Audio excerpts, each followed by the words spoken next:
Good evening, everyone.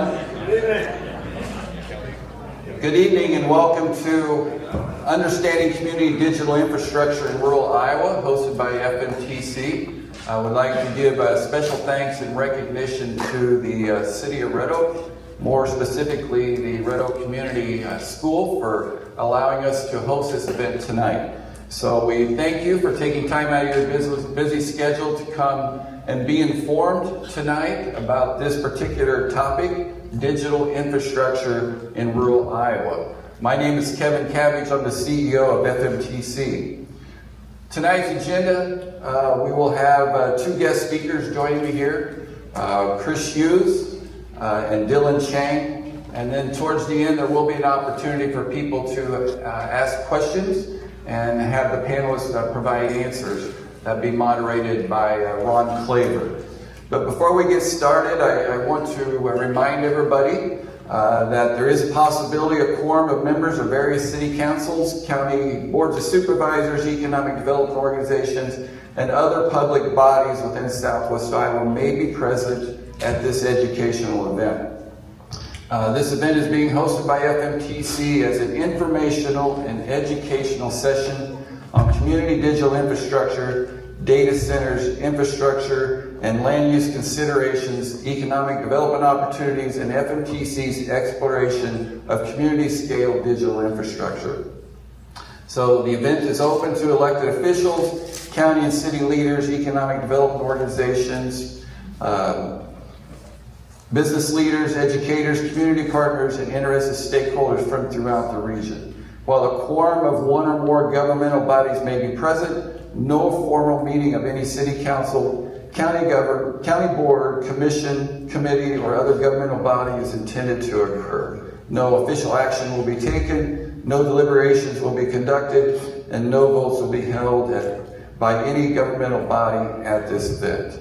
The purpose of the attendance is to receive information and take part in educational discussion regarding community digital infrastructure. So thank you for patiently allowing me to read that legal disclaimer before we get started. Just a general reminder that we have a possible meeting quorum tonight. So I'm very excited about the topic tonight. I'm very excited about the two guest speakers that's going to be joining me to help educate you on what digital infrastructure is.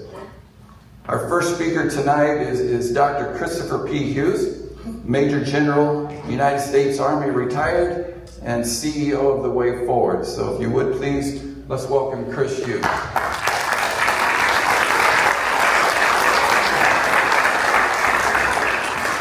Thanks, Kevin. Are there any educators here from Stanton High School who can take credit for what I just saw? He read pretty well, didn't he? Very impressed. Well done, Kevin. I think I know just about everybody who came in. I'm Chris Hughes. I went to high school here in the late 70s. I graduated in 79. I only had the privilege of living in Red Oak for about 5 years after my father had retired from the Air Force. Went to Palmer College of Chiropractic over in Davenport, became a chiropractor, and quite literally got on Highway 34 and drove west until he found a town without a chiropractor. And so I moved here late, but quite frankly, it was the only place I had lived anywhere in my life at that point for more than a year and a half. And so this is my adopted hometown. I left after Northwest, joined the Army, much to the chagrin of my wife, and stayed for 35 years, 1 month and 14 days, and decided to move back to Red Oak, what I call my hometown. My wife and I dug in here in 2018, and we've been here ever since. And so I consider this my hometown, my home part of the state, my home state, even though I'm a nomad. Coming back, one of the things I want to make sure you understand is that in the 6 years of combat that I've had, 92 nations that I've served, one of the best jobs I had in the Army was a thing called nation building. And in nation building, I was sent in 13 times in 9 different countries in order to do economic development. And I learned an awful lot about economic development and how it works and how it doesn't work. And as a part of coming back, most of you know that I've been searching for ways to give back.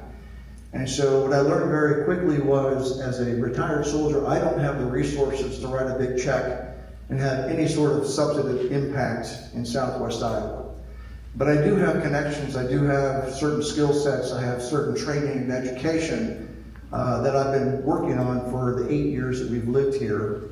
And this is the result of that work. You're about to see what we call the Heartland Corridor Project, where we're trying to reverse engineer how economic development happens, starting here, where I call home first.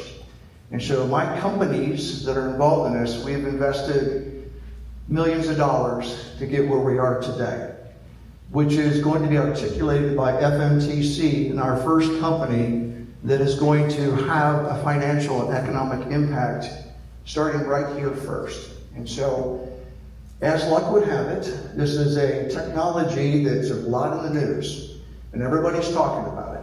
And the whole state right now is debating, what are data centers? What do these things actually do? And every time I talk to somebody about them here in the local area, they say, I just drove past one on my way to talk to you.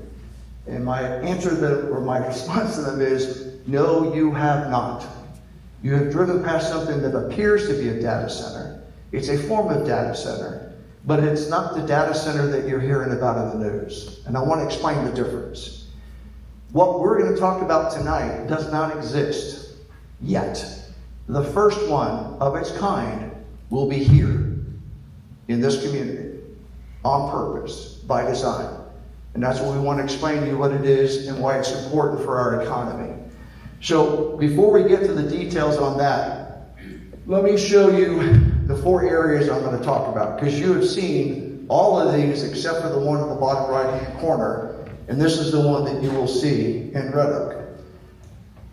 The one in the top left-hand corner, and what's important for your understanding tonight, is to understand what the word hyperscaler means. Now, when I was a student here, I was called hyperactive, so I know what the hyper means, okay?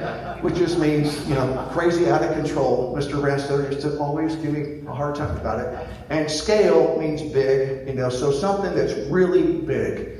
The one that we all have probably driven past and admired on the east side of High 29 as you're heading up to Lake Manawa or going up to the mall area or going up to Omaha, you notice the data center that has been built there. That is a hyperscaler. The original build was 1,200 acres of farmland to build this thing, okay? It has now purchased another 1,000 acres of farmland, and it's going to grow by 35%, potentially 75% in the next 6 years. And so if you drive by there like we did yesterday on the way to the airport to pick up Dylan, who's going to talk to you about FluxCore, it has continued to expand, and it will continue to expand. There's more power lines up there. There's more work going on at the huge coal burning plant that's on the Missouri River on the west side when you drive up. And you've all been driving up there like I have, and you've seen the amount of construction, the amount of power, and everything that's involved in a hyperscaler. This is the data center you're hearing in the news at every different level. And we'll talk a little bit more about that in a second. Now, that's the hyperscaler on the left. The 2 data centers in the center, yes, you see these. These are all over this state, okay? There's a data center sitting up at the hospital. There's a data center sitting by the old Hunt Super Value right there in the middle of Red Oak, next to that poor place. We got to tear it down one of these days. What do you think, Audie? That's a data center. Anything that has computer chips in it that's doing calculation, like FMTC uses them, they're just stacks of computers, and what you'll notice the difference is most of the time they're cooled by fans. They're not cooled by water because they don't create a lot of energy like these hyperscalers do. They create a lot of energy, and we'll talk about that in a second, a lot of heat. The other ones you see are the telecom ones along the highways. In fact, one of our CEOs took a picture of this. Where's Tom Connery? Tom? Yeah, remember he took a picture of this and go, I just drove past one. No, you didn't. You drove past a transfer station where they have computers that are making sure that excess electricity, like I've got a solar field at my house, When I put that solar electricity, and when I don't use it in my house, it pushes from my meter back into Mid-America. The Mid-America's data center has to figure out where to sell that excess electricity they didn't know I was going to produce today. So they sell it to somebody. They don't even sell it to people here. They can sell it to people all over the country. They can push the electricity I'm making in Red Oak anywhere in the nation. That is not a data center that they're talking about in the news. The data center we're going to talk about here is a modular data center or a micro data center. It is literally the size of a shipping container, okay? And we'll get into more details here in a second. So, hyperscalers, why are they in the news? And I'm not here to badmouth them. I was actually involved in putting the Google Center in Council Bluffs. A little embarrassed to say that, because I didn't understand the impact that it would have, nor did I understand that it would have virtually no economic impact for the local community. Like you, I thought at the time, if you build something that big, there's going to be jobs, there's going to be construction, there's going to be employees, there's going to be training, there's going to be upskilling, there's going to be education, there's going to be all the things that you expect when a factory comes to your town. Which is always our first question. The first is, everybody always wants to say, I got some land you can buy. I love that. The second question is, how many jobs will it create? Okay? And then it's, how much are they going to pay? And how do I find the person to talk to get a job there? Well, at that one, when it was built, there were very few, if any, jobs created. What was created was the construction surge at the beginning. We all watched it when we drove to Omaha. There was tons of construction. There was a huge spike in construction. When you build these things, they take years to build and bring online. And they cost billions of dollars to build. Then, when the construction is over with, they turn it on. There's a small skeleton crew that runs it. There's a small security force that defends it. And that is the extent of it. They're normally, if not always, outside of the city, so there's no property taxes associated for the community. There is some property taxes that are associated, but they're normally waived for great periods of time. 10, 20, in some cases I've seen up to 100 years. And there's incentives that go to these companies to build them there to bring that progress to the community. But every dime, and I'm talking billions of dollars per day, trillions of dollars per year, that is being produced in this center, not a penny of it goes to the local community, unless you happen to be that skeleton crew that's working there or the security force. When we drive the old road that takes you through the bluffs that gets you to Glenwood, we drove it yesterday. Anybody driven that road lately? Okay. Have you seen all the new houses that were built for all the people that live there now? There's no houses. Nothing's been built. Same farms, always the same. Nothing's changed other than the power lines. And the power lines continue to get bigger, and now they're made out of steel, and there's more going up as you speak. That's the only difference. The road hasn't even been really worked on. So it's surprising what little the community actually gets from one of these things. The negatives, and this is all open source, this is not Chris Hughes' opinion. This data center last year, and you can Google it, you can go to public records, you can reach out to the chamber. This thing, last year on the Missouri River, it used 1.15 billion gallons of water was sucked out of the Missouri River. Used to pour across the GPUs, which are the chips that are inside of this facility. They literally pour the water on the chips because they're super hot. 86% of the water they used evaporated. That's all those steam plumes you see coming out of this place. It's all that water's being evaporated. The rest of it is taken care of about 3 different ways. But bottom line is 1 billion gallons of water, over 1 billion gallons of water. Last year, they're on a glide path to take much more this year. And it will continue. So the water consumption is what has communities excited, especially communities around here. You know, we have aquifers here. They don't have the same kind of luxuries down in Clarinda like we do. Shenandoah's got a different water issue. Everyone around here knows the value of water. And so that's what has people concerned when they suddenly realize how much water it takes for one of these places to stay cool, so those microchips can keep working at peak performance and sell trillions of dollars worth of data around the world. That's the first problem. The second problem, which I learned in droves from the high school kids here, Janelle Erickson's class, the first thing out of their mouth was, don't eat up our farmland with one of these new companies you're bringing, Chris. I said, okay. Well, 1,200 acres versus a shipping container. So this one we're going to tell you about has been designed with that in mind. Don't destroy the water source. Don't destroy our farmland. Let's have our community the way we want it to be, and let's orchestrate the technology around what we want versus what they want for those who don't live here. The third thing is the coolant that goes into there. So the water, I showed you how much they use. The container that we have has a proprietary cooling system that's internal to the system and uses no water. It is a system, and he'll tell you how that thing works. It's internal, it's not hooked up. We will not be using any of our water to run this thing when we turn it on and run up. The last thing is the electricity.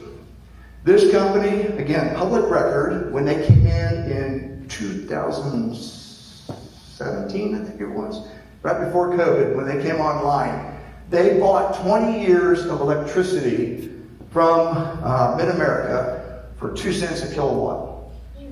Yeah, 2 cents a kilowatt. I know I paid 11. Most people in the Glenwood area pay between 9 and 11. But what I couldn't find for sure, I can't prove that they raised the price of electricity as a result of that, but they do get it a lot cheaper than we do. All right, so that's the other thing is people are concerned about the electrical grid being able to keep up with these kinds of things turned on. And you've all noticed the solar field going in up on 34. You'll start noticing right now, Mid-America's trying to keep up with this demand, trying to figure out where do you get this electricity.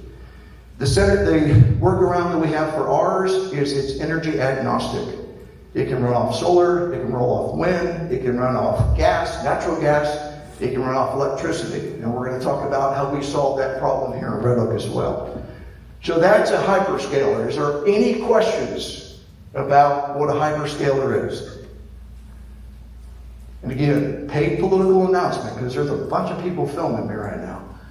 I am not against Google, Microsoft, Meta, all these folks, Oracle, the 5 big companies that are doing this. What I'm against is they get all that money and we get nothing. Okay? That's the key to what we're talking to you about tonight.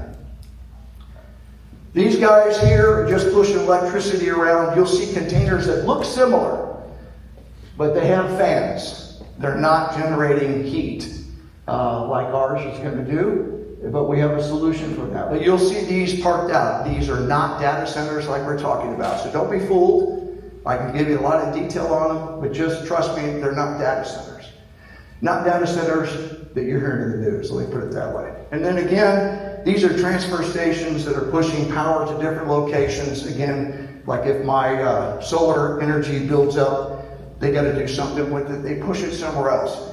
And if you look at the level of security for these things, clearly not that important, okay? There's not somebody out there trying to do something negative to this.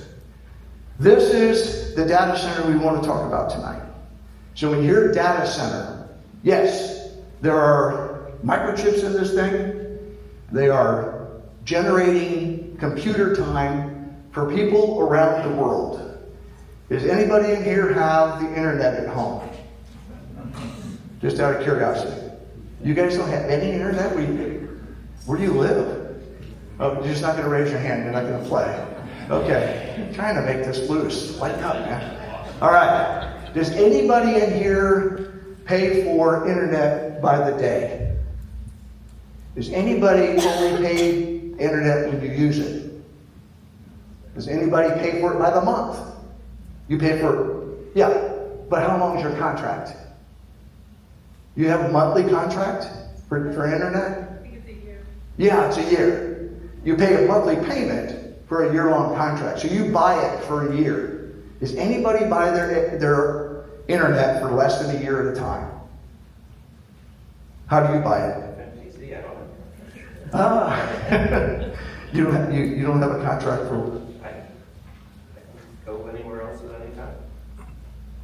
Oh yeah, you can go, but when you buy one, you buy it for a year? Well, how do you buy your internet? $85 a month. Yeah, you're buying it by the month. For how long at a time? A month. 5 days. Okay, all right. Well, sure you can. But when you go and you purchase the agreement, it's for a year, but you can cancel whenever you want to. He's here. Kevin, is he buying it by the year or by the month? By the month. Okay, there's one by the month. Can you buy it by the hour? No. Okay. All right, we'll stick to an hour then. I buy it by the month. I didn't know you could buy it by the hour or the month. That's pretty cool. I buy it by the month or by the year.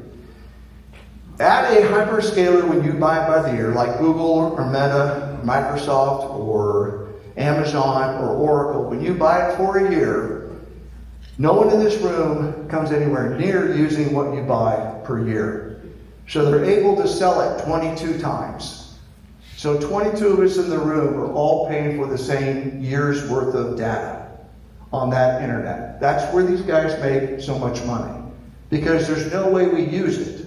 So they sell it over and over again, but it still works for us, but our priority is so low that we think 1 or 2 seconds for something to happen is a good deal, when in fact the world operates in nanoseconds. And so we buy it by the year, we're guaranteed income for them, they produce it during that period of time. Now, there are other people in the world, all over the world, that can buy it by the hour, and who can buy it by the month. Let's take one example, Paramount Studios.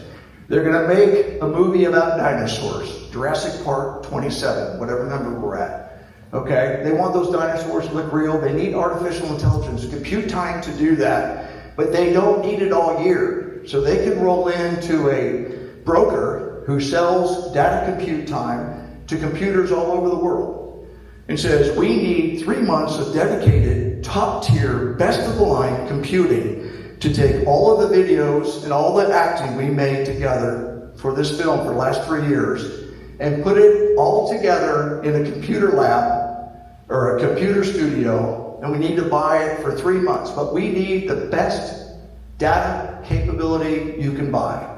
And they buy it for that 3 months. They make their movie and they're done. They don't have an annual contract.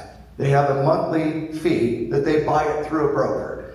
I didn't even know this existed until I met this company a couple years ago. That's what this data center is going to do. It's going to sell through a broker the use of computer time on this data center for people who buy it by the hour, by the day, by the month, whatever the increment is. They're going to buy it just to use it and then they're done. But they're going to buy the best compute capability that exists on the earth through NVIDIA chips that are top tier. And every 3 years we're going to rotate them out. We're going to keep the top tier in there so the price that we get will be exceptional. That's what this thing is going to do. Now the interesting thing is that Google doesn't own this, Microsoft doesn't own this, AWS doesn't own this, Oracle doesn't own this. There's a group of people in this room who own this. And I'll let them talk here in a second.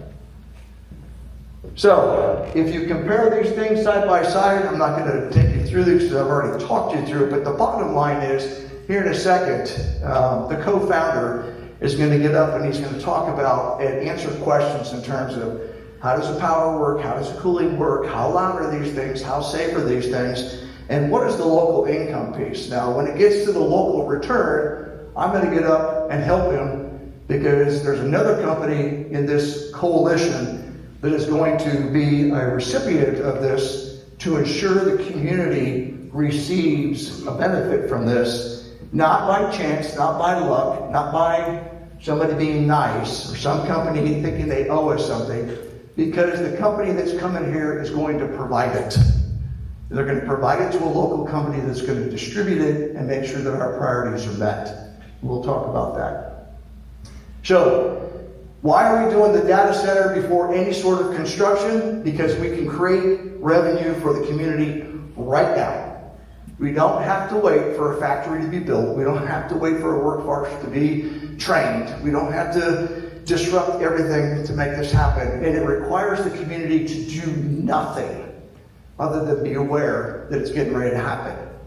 And be understanding of what's going to happen and how we're going to do this and be a part of the solution. So the revenue now can flow is, and I'm not going to give you a time frame, but again, the other guys talk about it.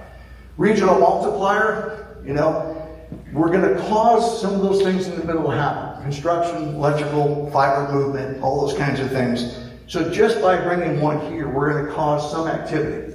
Because we're going to try and hire local to do all of the setup and design instead of bringing in contractors from around the country like the big five do.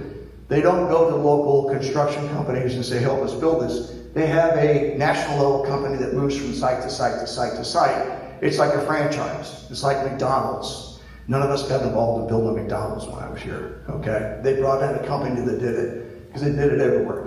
And then a long-term platform. The demand for AI compute time is undefined right now. All we know is that the demand signal is going to go up. It's going to continue to go up because we're already 15 years behind in being able to hit this compute time. So the infrastructure that you're seeing in the news, and they're saying they're going to build a $15 billion one in Texas, a $6 billion one up by Waterloo, adding 75% to the one in Council Bluffs, which is another $8 billion addition. That kind of money is being thrown at this. And this morning in the news, if you're watching this like I am, right now there's a bunch of investors that are trying to slow down because there's so much money being thrown at this right now. They're trying to slow it down because they don't want people to get overextended. So, the purpose, again, this is going to be a revenue source to the communities, because there's more than one involved here. The scale, it's a reasonable scale, and we can move incrementally. When it's successful, we can move on. If something was to happen, something catastrophic that says AI is no longer something the world is going to do, or whatever there might be, these are very expensive chips that can be easily sold on the open market, and a lot of the sunk costs can be recovered very quickly. Very little impact on the power. Cooling is going to be internal. The community return. There's been a deliberate decision to put this first one in Red Oak from a company, 3 companies that are not even based in Red Oak. Okay? They did this because they want everyone to understand we're a team. Okay? This isn't Red Oak against Stanton, against Harlan, against Corning and Creston and all the other towns that we play football against, and we have these rivalries. This is about Southwest Iowa reversing economic development. For the first time since electricity, you can make the comparison to what happened when electricity came online. AI is the 21st century equivalent to electricity. It's going to bring things to local communities to do economic development that's never been available to us before.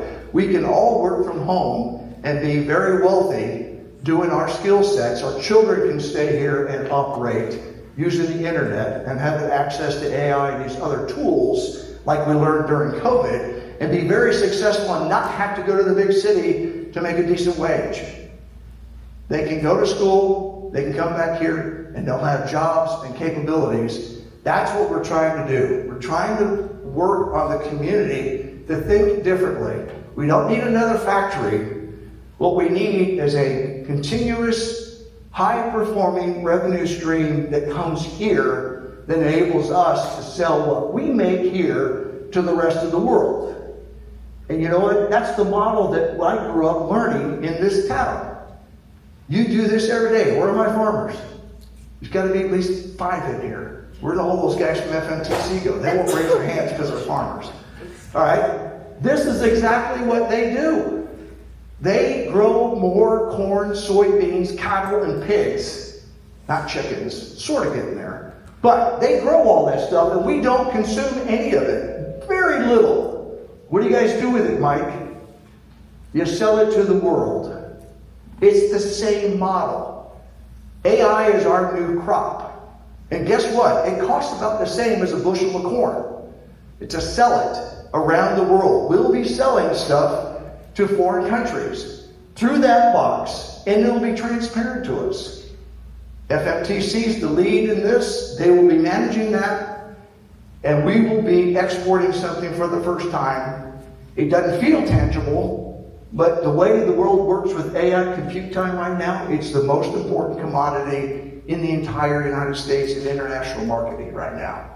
And we can have our own data center. The ones, those big hyperscalers that go with every place else, I am going to disparage them for a second, they're a leech. They move into a community, they suck all of our land, they suck all of our water, they suck all of our power, they don't pay any taxes, and they send all of their revenues to their corporate headquarters that's nowhere near where we live. And they say, we're helping you out. Plus they demand all of those tax breaks. They demand lower utility rates. That's why there's 6 or 7 people in this world that own about 87% of the economy, of the wealth of this nation. It's time to turn that around and bring it to our community. Why can't we have a piece of the AI data? Sale time. Now, the ones that are up there, those hyperscalers, we're talking hundreds. How many, Dylan? How many thousands of GPUs are in there? You're talking about 20,000. 20, 30,000 GPUs with these little microchips. We'll have 360 something in our first one. And the ROI on that, the revenue on that is staggering of what we'll be able to do with it. All right? I think I turned it off. I did. Questions? Kevin, help me out. Any questions? Yes, sir. Hey, Chris, what's to keep you from getting absorbed or beat out by these big conglomerates of Google, and if they see a little smaller version, how do you keep them from taking over and manipulating all that? Great, it's a great question. So I told you that through one of my other companies at the Roosevelt Group in DC, Google Cloud is one of my clients. I have been asking the question for about 3 years, why aren't you looking at these data centers? For them, they have sunk so many trillions of dollars into this. It's hard for them to understand how they're putting themselves in a box. I was at Houston, Texas in March, and I was briefing what's called the Bilateral Chamber of Commerce, which is all of the oil-producing countries in the world. They come together with this Bilateral Chamber of Commerce. And I was sitting on the stage telling them that they have made a classic tactical mistake and a strategic mistake at the same time. They're using these big data centers to run all of their oil industry. And that this Iran war is going on, guess what? One of you guys is going to lose an entire oil refinery. Not the refinery, the data center that runs everything in it. And they all kind of laughed at me, got off the stage, went out and had a drink. 3 hours later, 3 of them were attacked, 3 different countries, and it became very popular at the meeting. Now, that doesn't answer your question, but the hyperscalers right now, we're talking trillions and trillions and trillions of dollars. We're talking tens of millions. So we're just a bump, we're a noise. But, if I'm not incorrect, and Dylan's here, how many offers have you had so far, Dylan? If you don't mind saying out loud? Oh, to be bought? Yeah. Oh, at least 10 at this point. So they've been offered 10 times. A part of the flywheel of what my company's doing with these young companies that are just coming off the line is to encourage them not to do that. Right on their tail, we have a battery company that's making batteries out of out of water and salt. Okay, I can't say salt water because people think it's the ocean. This company is going to replace all lithium batteries in the world. Okay? And my son, who's an expert in this, can give you all of the excruciating detail of how that's going to work. That company is not going to sell because of the way we contract with them. So my company contracts with them when they're young. We help them get through from idea to production. Okay? And we try to get rid of all those kinds of things that could threaten that. And we have 51 companies in the queue. We have 6 that are coming out of it after years of work to get in there. The integrity of the people that you will meet that we bring here will match our integrity. And so I can't stop them from doing it, okay? But I can encourage them from not doing it. But I will tell you, I would have been super tempted 2 or 3 offers ago, because you basically don't have to do anything for the rest of your life. But the potential of what they can do, what you're going to see is there's going to be, I don't think they're going to compete against each other when they need to stop them. I think you're going to have a choice in either or. But I think eventually 10 years from now, they'll understand you always diversify an asset, or otherwise it becomes threatened. And so all technologies have always started consolidated, and eventually over time they become distributed. And so it's called the democratization of technology, okay? Remember how many phone companies we had and car companies? Same idea. So I don't think they're going to give in because they see the potential of what they have. And the beauty of the owner of this company, or the two owners of this company, is they're not even letting people invest because of the amount of money that they're going to make, they don't need it. So they're pretty self-sufficient. Yes, ma'am? At the risk of sounding naive, exactly what are you going to sell out of that trailer-sized container that specifically will benefit the community as far as employment? I know the scholarships, etc., but you're going to put that on a place smaller than a parking lot, and will the taxes change as that is placed on the parking lot? What are, like, could you fine-tune what the community actually benefits? Do you want me to do it, or do you want to keep going? All right. So, talking about integrity. All right.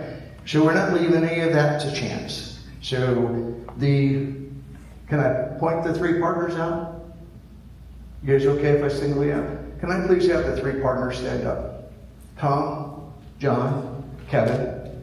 All right. He's the CEO of FMTC in Harlan, Iowa. He's the CEO of IAMO in Coyne and in Burlington Junction, northwest Missouri. And you know Kevin Cabbage, who's in a number of communities now. These three have come together to buy one of these data centers, okay? They have decided, based on our mentorship with them, they're going to peel off net 10% of the revenue this thing makes every quarter. And we're going to give it to a nonprofit subsidiary that my company's going to run. It's going to be called the Harlan Community Investment Group. All right? There are people in this room who are members of that. It has 3 different categories, which is the scholarship and upskilling piece that you mentioned. It also has the municipality piece, where we'll be giving grants and loans to the municipalities. Whatever somebody like Lisa Cotter has asked for, what's the single thing in your community that will make a difference? And then the other category is to continue to use that money to encourage more companies to come to Southwest Iowa. The goal is to proliferate Southwest Iowa with as many of these companies as we can. And then as we get more people wanting to move across Iowa, then we'll take the program farther and farther across Iowa.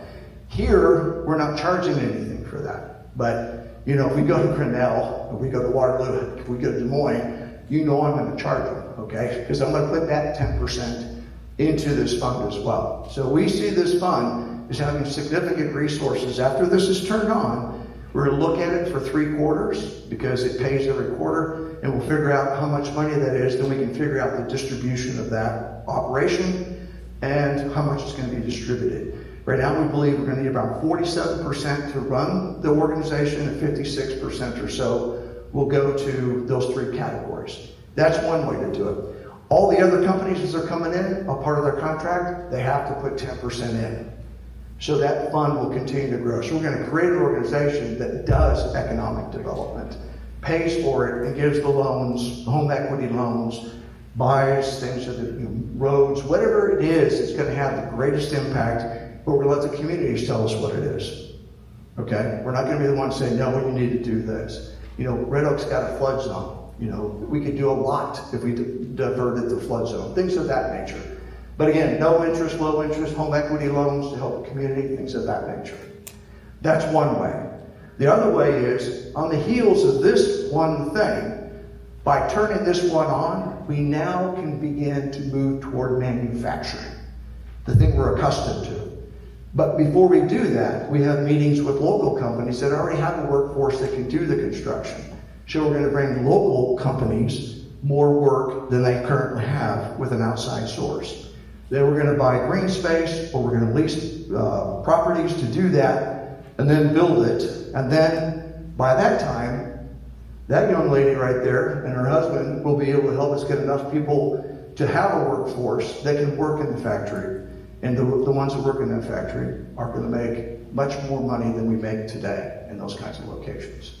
So there's a 5-phase ripple effect. You're hoping to set off a chain reaction in folks, but. Well, the fund is not a hope. The fund is a method.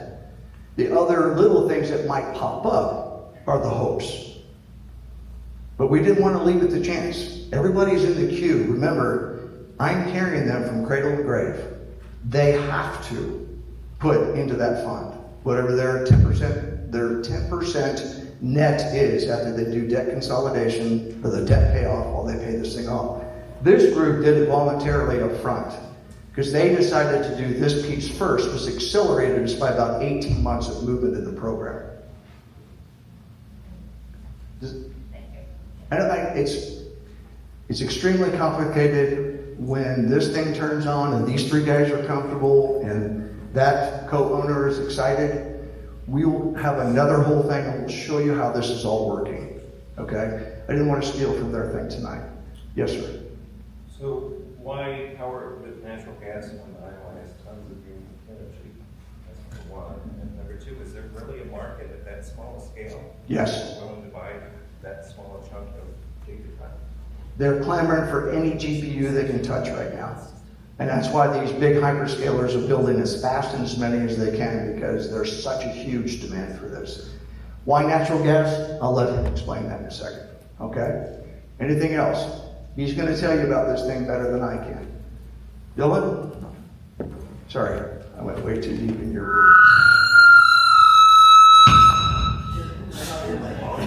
Let me get it out of my pocket. Let me know when you're ready.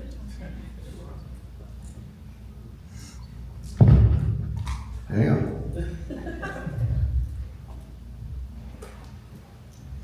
It won't turn off. There you go.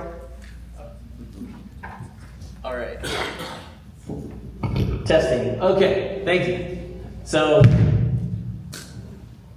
that's going to be hard to follow because Chris is definitely the talker amongst all of us. But the big question is, who am I? What am I doing here? What is a micro data center doing here? So first of all, my name is Dylan Chang. Yes, I am not Asian. I'm adopted. Now you guys know a little bit about my background. I grew up in Selma, California, also known as the armpit of California, but also the raisin capital of the world. My first job I ever had was picking raisins out in the fields in 115 degree summers. So I know a little bit about what you farmers go through every single year, except we don't have humidity like you guys do. I walked off the plane and I was sweating yesterday. So, my background, I've been in the military the last decade of my life. Believe it or not, that man back there didn't know it before. I actually signed my ROTC paperwork. So, did not know that until we met about two years ago. Commissioned, currently in the California Army National Guard as a field artillery captain, and on the civilian side, started doing renewable energy, specifically solar, on the residential, then moved to commercial, industrial, and then eventually behind the meter solutions, where we don't need utility power to be able to power certain projects. And that gave us the thought of, why aren't data centers looking at behind the meter solutions? Why are they taking power from communities? Why are electricity rates going up? Why are they using water especially in the Central California, for example, there are farmers who are getting paid not to water their crops, not to plant. They're getting subsidized because there's not enough water for everyone.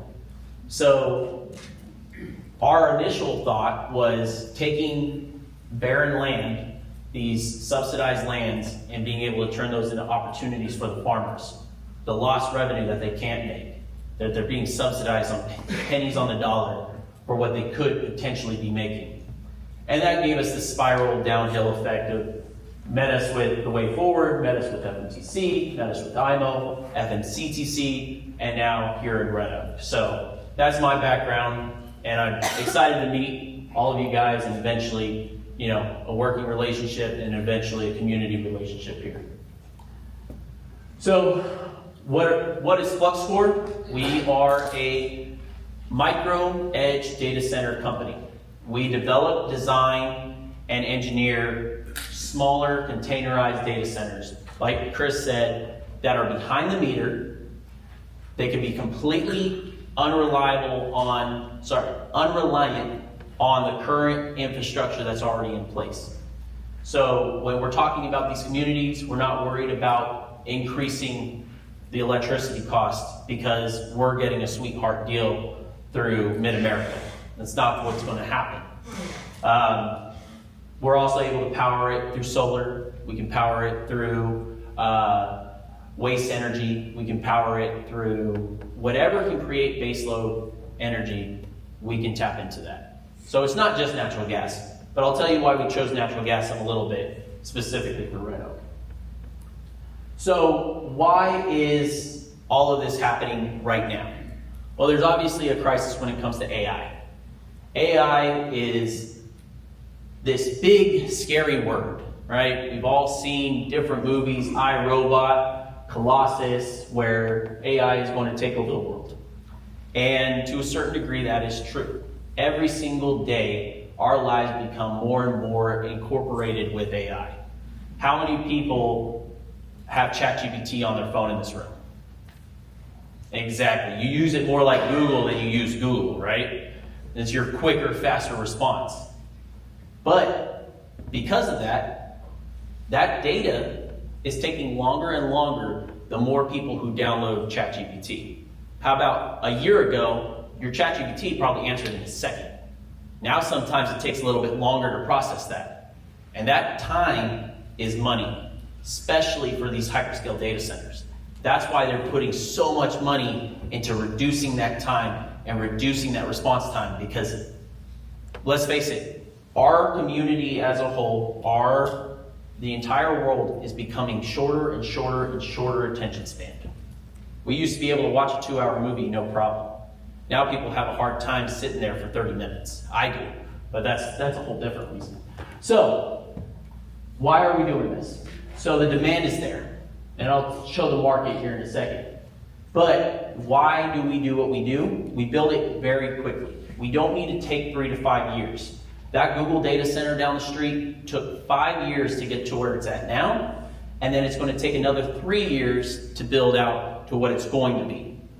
We don't take that long. Because we're in a shipping container, because we're in a smaller footprint, our permitting requirements are less, and we're able to deploy faster. We don't need as much energy, and we're not reliant on a grid that was built for the internet, not built for AI.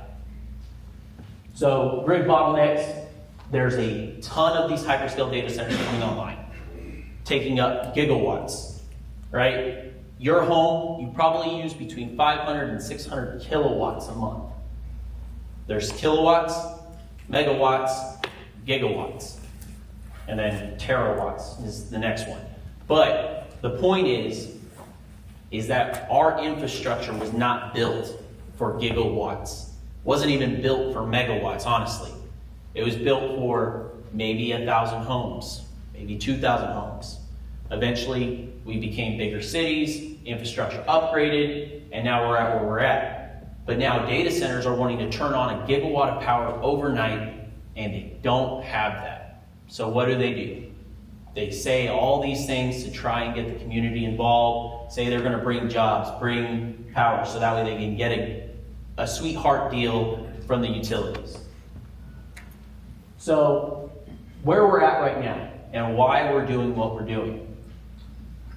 We see there is an extreme market. Just this year, $16.7 billion were invested into containerized data centers. The expectation is that's going to at least 4x by 2030. This is all from Bloomberg, by the way. This isn't made up numbers. GPU as a service. So GPU as a service is, like Chris said, Whenever you can hop onto a computer, use it for an hour, only get billed for an hour, and then you can walk away from it. That's essentially what GPU as a service is. And you can use it as you need it. You do not have to pay a long-term contract. And again, Chris explained that very well. Why are so many of these companies, enterprises, looking at that model? It's because they don't want to be tied down to Oracle, to Meta, to Google for 3 to 5 years. These long-term contracts that they may not even be around for. They may not use all of that space. So now if they don't use that space, Google gets to make that same dollar, that same one GPU work for 5 different people in that same amount of time. And edge data centers, again, those are smaller containerized data centers on the edge of communities, right? Bringing that time in between when you press send on ChatGPT to the response to make it shorter. That's what they care about, is making that time frame shorter. Because if you have a hyperscaler all the way down in Texas and the ChatGPT is being held down there, but you're here in Red Oak, Iowa, and it takes 15 seconds versus a second down in Texas, that gap is costing them money. So they want to bring those up, that resiliency, that time down. So how does FluxCore solve this problem? First, we provide a truly turnkey solution where we can go to a community, we can find the land, generate the power, find off-takers for that compute, and generate revenue. And not only generate revenue, but generate jobs.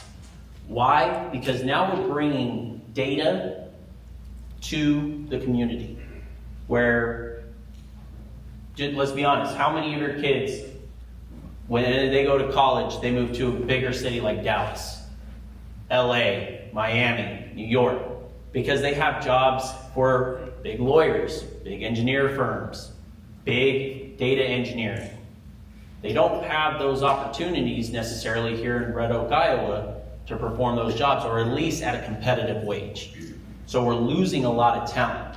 But by bringing data centers back to local communities, we are providing them those opportunities at the edge to be able to do that work again. So we build out our containers ready to go. Once they get turned on, they're generating revenue. You don't ever have to look at the dang thing again. It's all automated. You don't need people on the ground monitoring it. It will all be done remotely. You don't have to worry about any security threats because you're not even going to know that it's a data center. Again, it's a shipping container. How many farmers have a shipping container on their property right now with a bunch of junk in it? A lot. So, and again, like I said, we deploy in months, not years. So when we're talking about construction timelines, we're able to get this thing up and running in 6 months.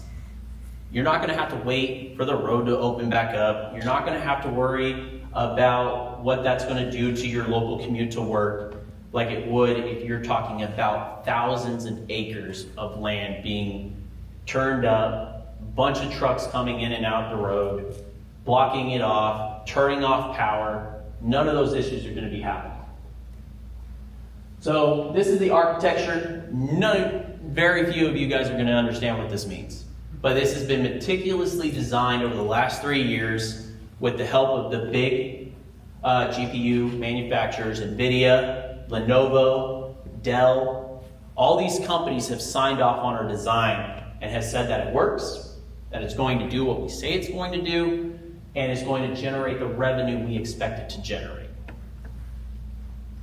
So, our competitive edge, what makes us different? There are other companies up there, Armada, Zelta data centers, and we have an edge over almost all of them. Again, the owned energy is a huge aspect. Whether we go in with renewable energy, natural gas, waste energy, that is not necessarily you have the opportunity to own your own energy for this data center. rather than needing the utility to provide that for you. You can be completely off-grid. The only interconnection you need is fiber. Guess who makes the fiber work? Those three companies that we talked about earlier. And then we also ensure 4 different revenue streams when we're talking about this data center. We talk about allowing for local municipalities to use it for their own workloads, for the hospitals, the universities, for the for any sort of healthcare. We also allow it to be used as a service, and we allow it for to help build out tokens for different AI models. So ChatGPT is one of them. Claude. Google has Gemini, Copilot for Microsoft. They all utilize tokens. Every time you put something into ChatGPT, you're utilizing tokens. Those tokens cost money. Personally, I use Perplexity. Perplexity is for every 10,000 tokens, it's $100. Those companies are buying 1 million tokens for $3 and turning it around and selling it to you at almost a 3,000% profit. That's absolutely insane. We're actually able to generate 3 million tokens in a matter of seconds with our data centers. So when you're talking about power at 4 to 8 cents for a megawatt, that's a lot of money. But that megawatt just turned 4 to 5 cents per kilowatt into $4 to $5 per kilowatt. Now, instead of Google and them making that 3,000x revenue, now companies like FMTC can make that revenue. So when we talk about the energy infrastructure, we're talking about the cost. That's the biggest aspect in what everybody cares about, right? Is what is this going to cost the taxpayers, the local community? If we were to pull from the local utility right now on the commercial side, we're looking at around 4 to 8 cents, probably 10 cents after demand costs. Natural gas in this area costs about 4 to 6 cents. And the reason why we went natural gas is because we did not want to impact the local community's existing utility.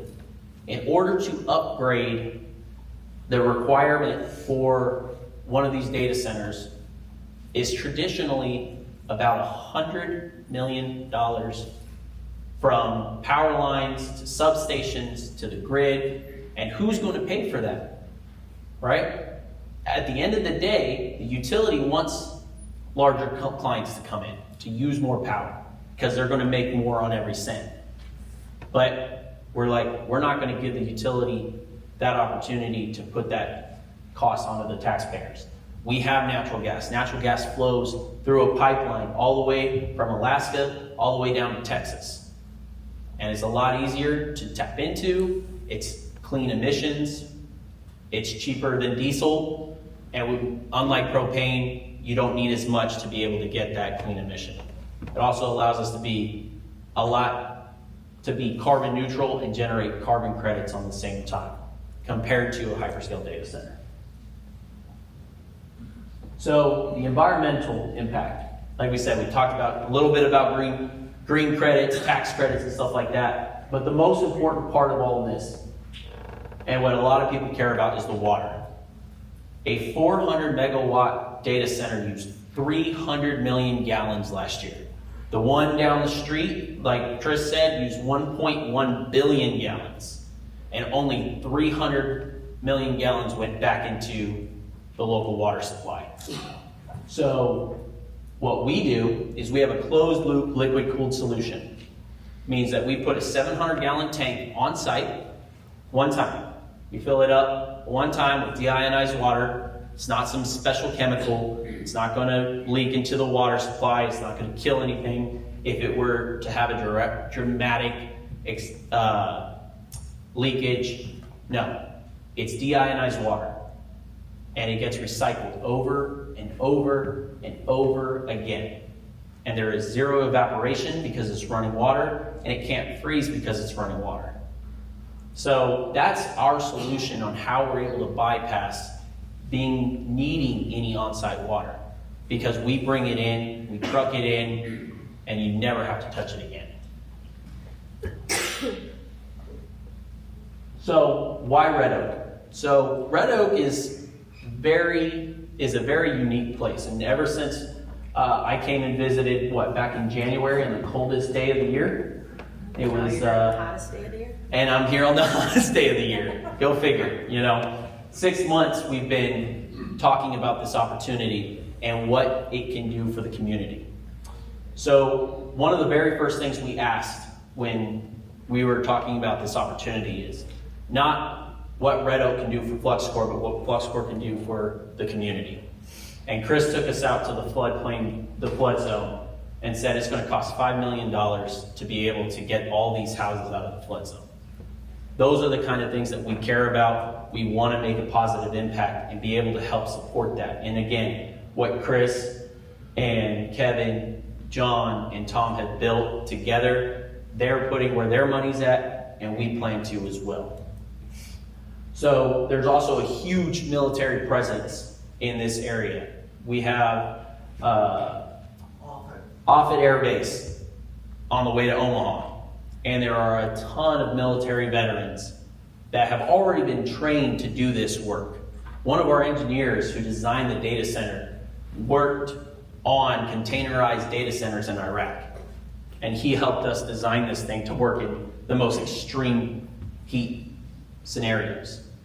But what we want to do is bring those militaries to these local locations, rather than going back to their hometowns of LA, Dallas, Atlanta, New York. Red Oak is a perfect opportunity to have the American dream, where they can come out, buy land, build their own homes, have a livable wage, and be able to actually pass something on to their kids and kids' kids. So that's something that's very important to me. My wife hates that we live in California because it's too damn expensive to own a horse ranch. She won't let me do it until we're out of California. Secondly, you have hospitals and the municipalities out here that are still working on legacy architecture. There's so much opportunity for AI to be brought to the Red Oak Hospital, because now they're going to have infrastructure here to help support that. When they're needing localized data, when the new laws that get passed for sovereign data gets passed, that states that a hospital has to store their data in the same state that they operate in, there is going to be a mass problem when it comes to where that data is being stored. Because I'll tell you right now, not a single one of us knows where our medical records are being stored physically in this room. We don't know, because we enter it in our phones, we enter it on the computer, nobody knows. But when these new laws get passed, you're going to know that it's at least in the state of Iowa. And that's what FluxCore is going to help fix prior to that becoming an issue. And then manufacturing opportunities. Like Chris said, we're not going to these big companies to build these things, to build the containers.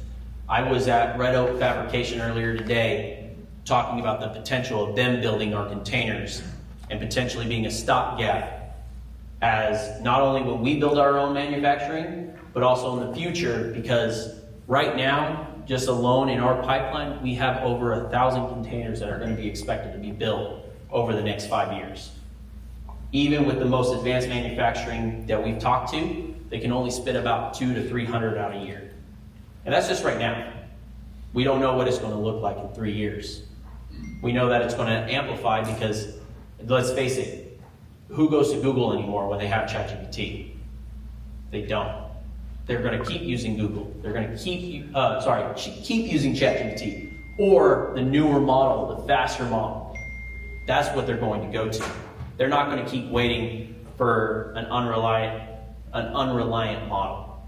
These models keep advancing, they keep getting better, they keep getting you better answers, and eventually, it's going to be so automated on our day-to-day lives we're not going to know what to do with our emails, for example. A lot of our emails are being automated nowadays. But I digress.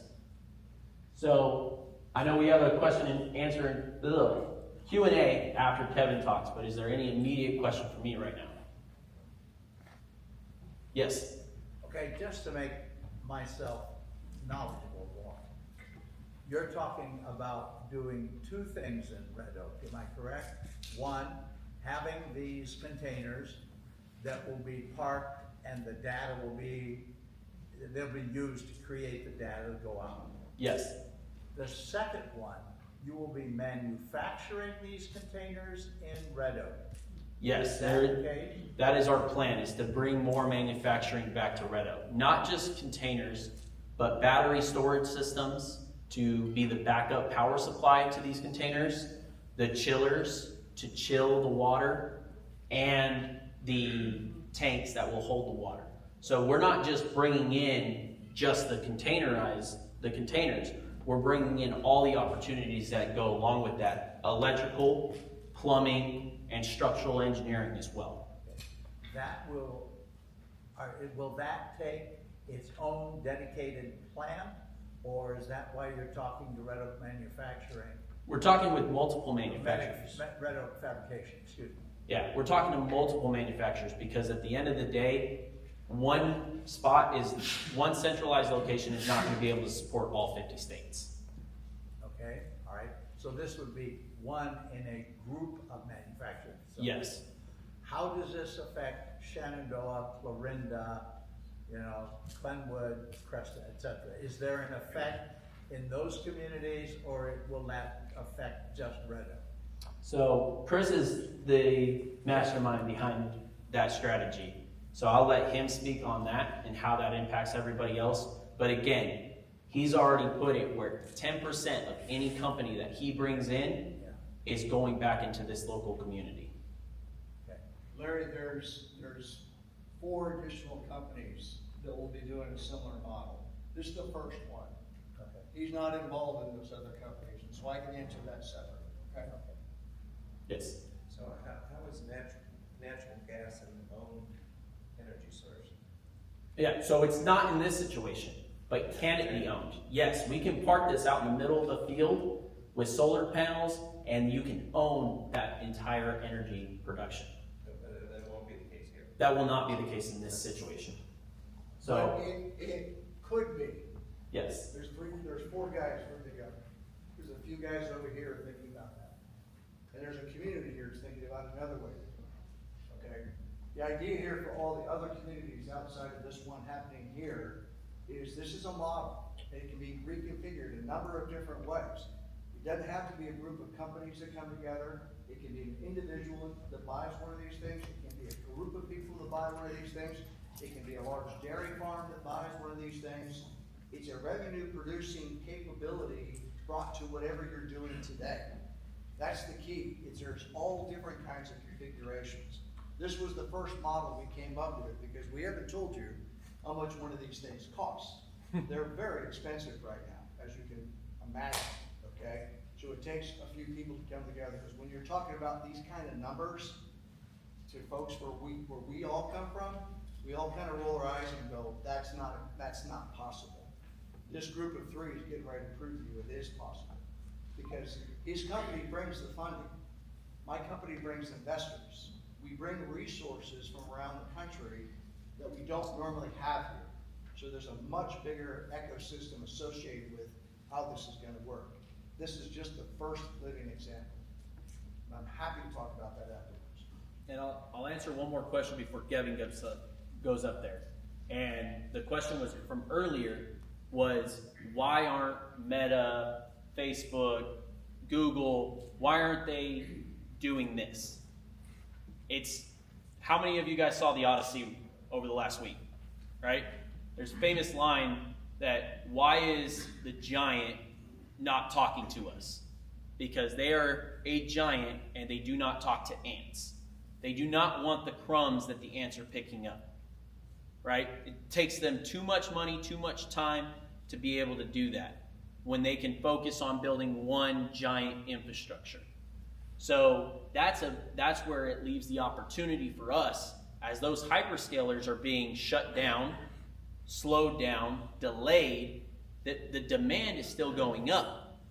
So we are able to come in and be that immediate solution to the ever-growing problem that AI is creating by not having enough of it. So I wanted to answer that because they are so used to their model, and their model works. It's worked for the last 20 years, but now people are seeing what the impact of it is, and we are the solution to that. Yes. So each of these containers has 360 GPUs in it? Yes. How many? So a GPU is about the size of my cell phone, the current models. And just a little bit background on why we have data centers, right? When computers were still first built, they were the size of a bedroom, right? It took a lot of power, it took a lot of energy to be able to power that one computer. Then we started having computers in every home, but we didn't have the capability to store that data in every home. So they built data centers to be able to store that data in these large hyperscale malls, mall-sized buildings, right? Now we're going back to a model to decentralize those hyperscale data centers, because now we can do all that processing on the size of my cell phone. We don't need those hyperscale data centers to bring that data here. We can store that data here in the size of a shipping container rather than the size of a mall. So I'll let Kevin go, and then we'll talk more after.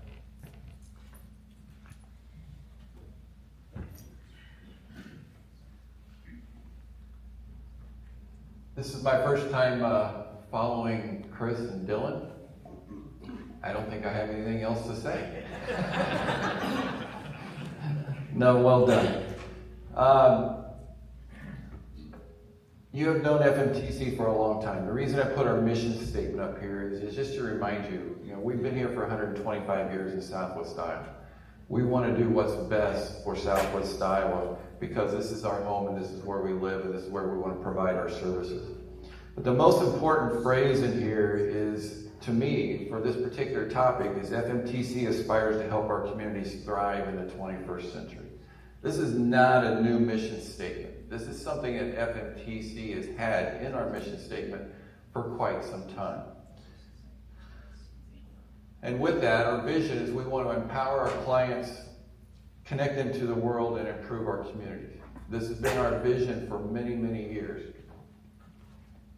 Our strategy, as you've seen, is we've been building and maintaining reliable, robust data networks connecting households to empower and improve their daily lives, nearly simultaneously connect and empower businesses to improve their competitiveness, and by cause, improve communities and regional quality of life.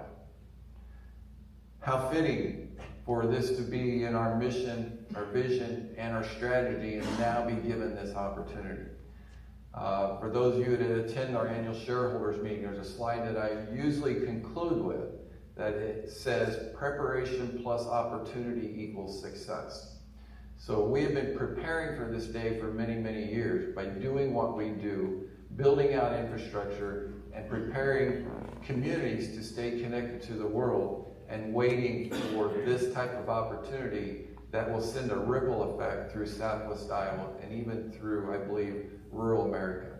So it excites me that we're at the beginning phase of this type of opportunity. They've already stolen all the thunder from my slide, so I'm not going to bore you to go through this. That's okay. It was the right time for them to talk about that. But again, we're exploring the opportunity. We've identified you to 2 other partners. This is not a final decision that's been made as of today.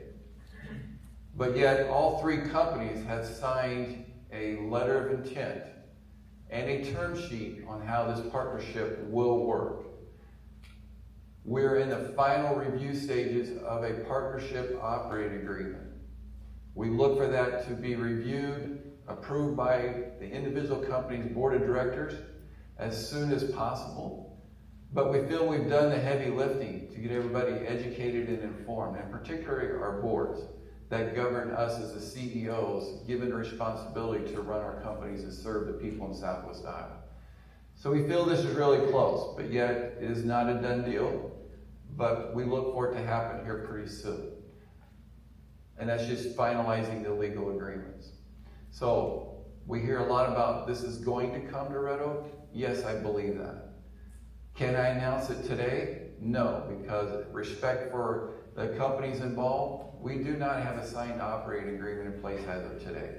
But we do have a signed letter of intent. We're working very closely on this. The partners chosen were strategic. They were strategic because they are very like-minded to what FMTC does. We all have a passion for supporting our communities and connecting them to the world and bringing them opportunities through the services that we provide to them, keeping them connected to the world in this new economy. They have a passion for Southwest Iowa as well. Yes, will we be borrowing money? Absolutely. But there will be no outside investor in this partnership at all. It will be by the three companies that are already living here and providing this type of service and have a passion for making sure that we have the responsibility with the opportunity to do something different and do something unique for our region of the state and show that as a template and example to the rest of the state and hopefully to the rest of rural America. So where is it going to be in Red Oak? We've talked a lot about it. There's where it is. At the corner of Fourth and Linden. FMTC has owned that property for several years. We actually have already constructed what we call a central office building. That's telecommunications language. It truly is a building that holds computer servers, which in another form could be called a data center because it uses CPU chips, where we're talking about GPU chips, which is exponentially higher computing power than what we have currently in there now today. But that building is there. We have a lot of land that we can actually put one of these data centers on. And then right now it's just one container. One container will host the GPUs that we're going to have in this project.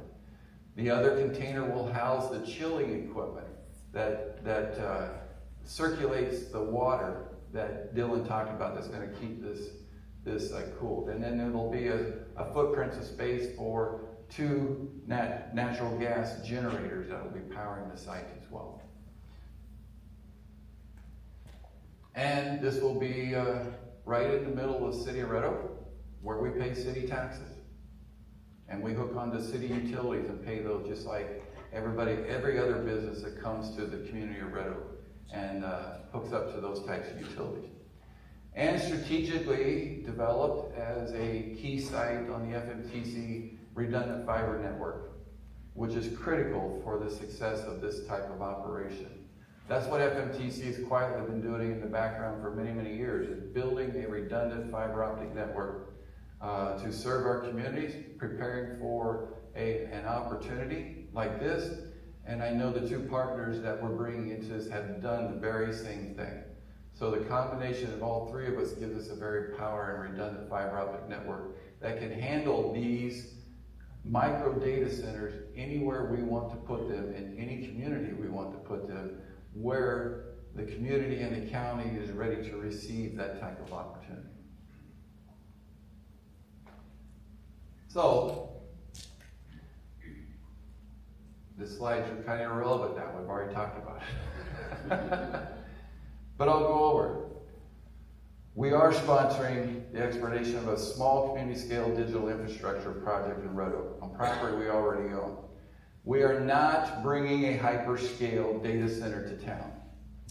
This is not a project requiring massive water consumption, and FMTC will provide local ownership and accountability through a new local partnership being developed. Tom and John is trying to keep you quiet through all this, but now everybody knows who the other two partners is, and I'm happy for that. I want you guys to be recognized with this as well too. and we will be using our existing fiber infrastructure. This is a unique opportunity to participate in a new economic infrastructure market while using the strengths we've already spent 125 years developing, serving Southwest Iowa communities. So our mission has not changed. For 125 years, we've invested in infrastructure that helps Southwest Iowa connect. We got our start by building the telephone infrastructure network 125 years ago. We then helped build a cellular network. We then helped build a broadband network infrastructure. And we've been working on building a fiber network infrastructure into the communities in Southwest Iowa. Now we have the opportunity to build a digital infrastructure. So our vision remains unchanged. We're helping communities thrive and remain competitive in an increasingly digital economy. This project evaluation is a continuation of that mission. The new economic infrastructure success turns into a governed regional investment engine through the Heartland Community Investment Group. So this is what Chris was referring to. Here's the graphic to support the comments that he was making. This was by design and intentional by the three partners to not take a chance on how the communities would actually benefit from this type of economic infrastructure located right within Southwest Iowa. And this is just with one containerized micro data center. My prediction is down the road is someday every community will have one of these within their community, their city limits. But what we've committed to do is net revenue before distributions to any of the members, 10% of that is going to go to the Heartland Community Investment Group, so that it will have a regional impact on infrastructure, education, and the communities. With businesses, student-supported investment, jobs, projects, and benefit the residents as well too. This is a very critical point to make. How much does that be? Yes, I've seen projections, but it's not reality until it actually happens. I think it's too premature at this point in time to give you what we think this will do. But I'm very encouraged on the opportunity.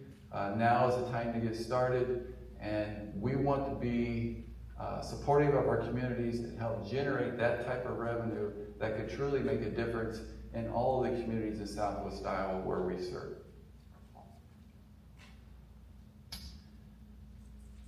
So to help with that, who is this Heartland Community Investment Group?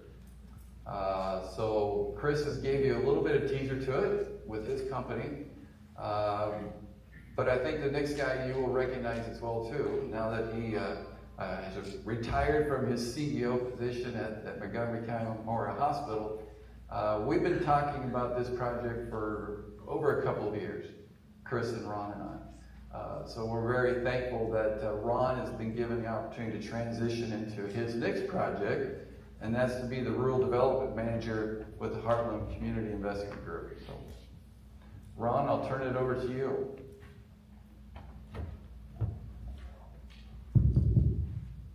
Thank you, Kevin. Good evening, everyone. Thanks for being here. Sincerely, thanks for being here. This is an excellent crowd, and I'm so happy that we're able to bring the information to you collectively so you can hear it together. Kevin, Chris, Dylan, thank you so much for your presentations. These gentlemen are visionaries, and if you have listened carefully, they have passion about what they're talking about.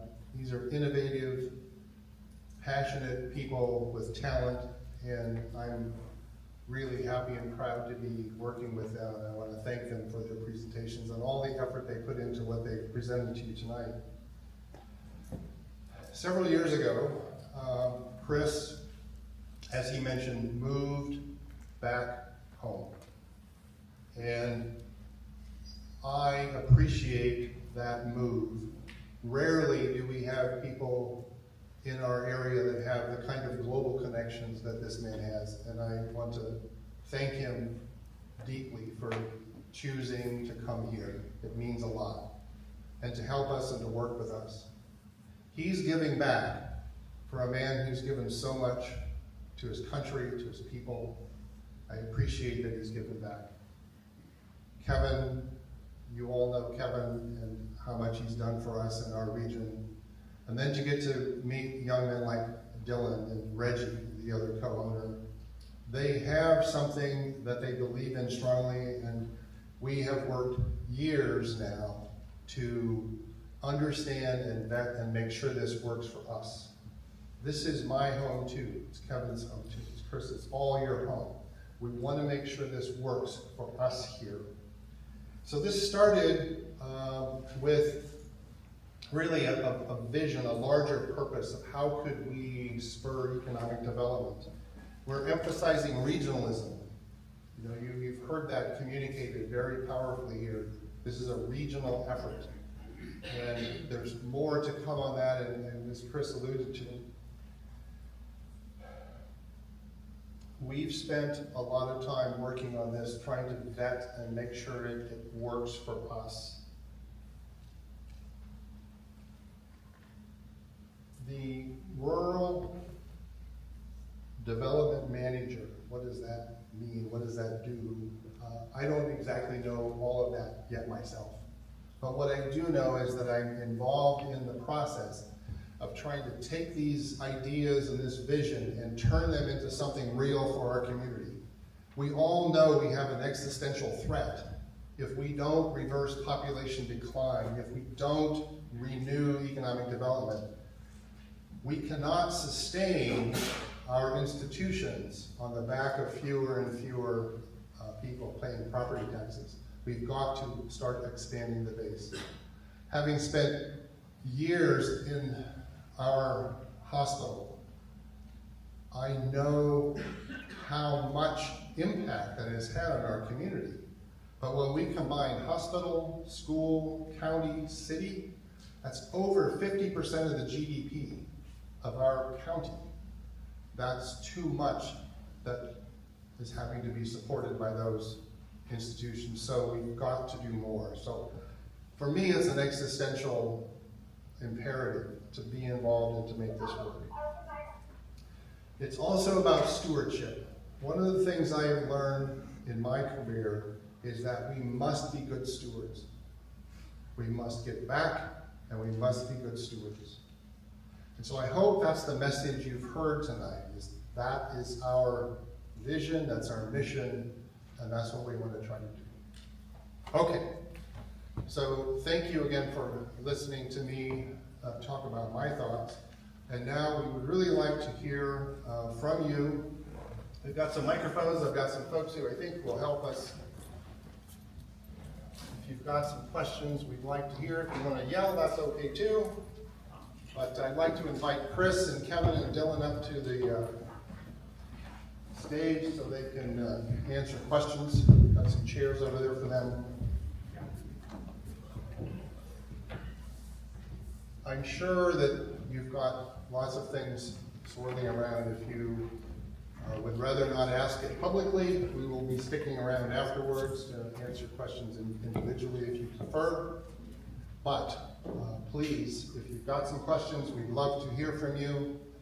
This is about education. And so, gentlemen, are you ready? Yes, sir. We're just going to use one spot. So we've got some microphones that we can come to you. I just got to grab my glasses, I can't see. Where I left it.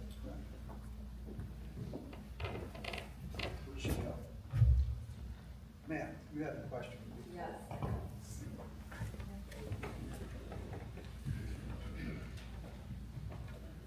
Just a quick question.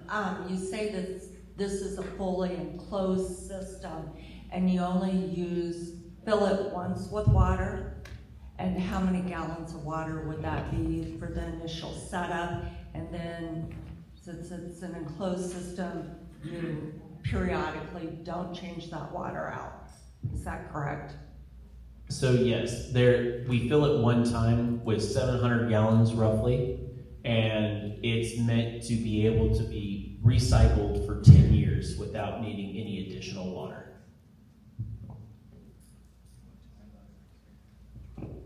Yeah, and then as Chris said, every 3 years we are actually going in and we are refreshing the equipment that's going to be inside of that container.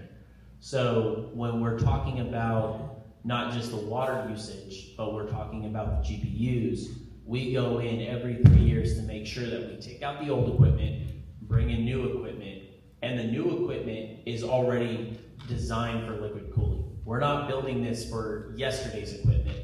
We're building this for tomorrow's equipment that we're already ahead of. So that way, when those new GPUs come out, we're going to be able to switch over and generate even more revenue from the latest and greatest technology. Other questions? How's it going? On your website, Dylan, it says that the modular and containerized do not take up as much as the hyperscales, which is understandable, but what could cause somebody not putting in all, just 1,000 acres of land all in containers? And Rick said that it takes 3 containers for one, for cooling the data and everything, so what? And they're a container, so you can move them, so does that take away the taxes off of them, or? No, so it's still an asset, right? It still has value. It still brings in additional, tax benefits that go along with that. Because there will be UCC filings on the equipment, so that way that ties that equipment physically to that piece of property. Now, the fact that they're in containers is only designed so that way, one, it's smaller, so that way we can use a closed loop system. The reason why these hyperscalers can't do it is because they cannot use all that water that they need. As it runs through all those GPUs, it starts to evaporate. We don't have enough GPUs in that container to have that evaporation factor. And then as far as the footprint for, like you said, thousands of acres, again, you still need the infrastructure from the fiber side to be able to do that, first and foremost. And secondly, we designed it in a way that they're meant for edge deployments. They're meant for edge deployments, not for a hyperscaler to come in and put all their GPUs inside of that. They're meant for the municipalities. They're meant for the hospitals. They're not meant so that way Amazon can come in and do their data processing instead. So, question. Your entire premise is around a shipping container. At the bottom of that container are fork pockets. You make it so that the forklift to pick it up. What is to stop you from picking up your container and moving it someplace else, leaving the community high and dry on promises not fulfilled? Because it's the definition of mobile. I know that the question is maybe directed to Dylan, but I'll own that because the partnership of the 3 companies that was identified tonight will be the owner of the assets. So yes, physically it could be picked up and moved to a different location if needed, but that's not our intent, that's not the design. It is strategically being located there because of the fiber infrastructure already in place and the redundant connectivity that site brings. But the owner of that asset will actually be the 3 companies that are forming this new partnership, of which then we contract with FluxCore to manufacture it, install it, and then help us operate it and maintain it. Can I ask you a question? Is there a concern that you think we're gonna put one in here and then move it somewhere else and hurt the community somehow? I wouldn't necessarily say a concern. I just, I know that shipping containers are easily moved overnight in some cases. I would hate to see an investment in the community and promises in the community and we wake up one morning and they're not there no more. Okay. The worst case scenario, if Kevin decided to do that, or the partners decided to do that, would be the property taxes. You can put it anywhere in the world and it's still gonna provide 10% to the community. So I understand where you're going with that, but it's not designed to do that, and that's not the intent. That's why it's locally owned. So we all know where Kevin lives. If you don't have his address, understand, I'm happy to give it to you. And and he's moving. I know the new place too. We'll have a block party and go over and get it. Next question. So one second, Ron. I'll talk about the security aspect as well. So the concern is you can pick this up with you can before the GPUs are installed. So that container fully fitted is roughly 50 to 60,000 pounds. You're not going to just be able to go in and pick this up with a forklift and put it on the back of the truck. And secondly, there's going to be top tier security at this facility.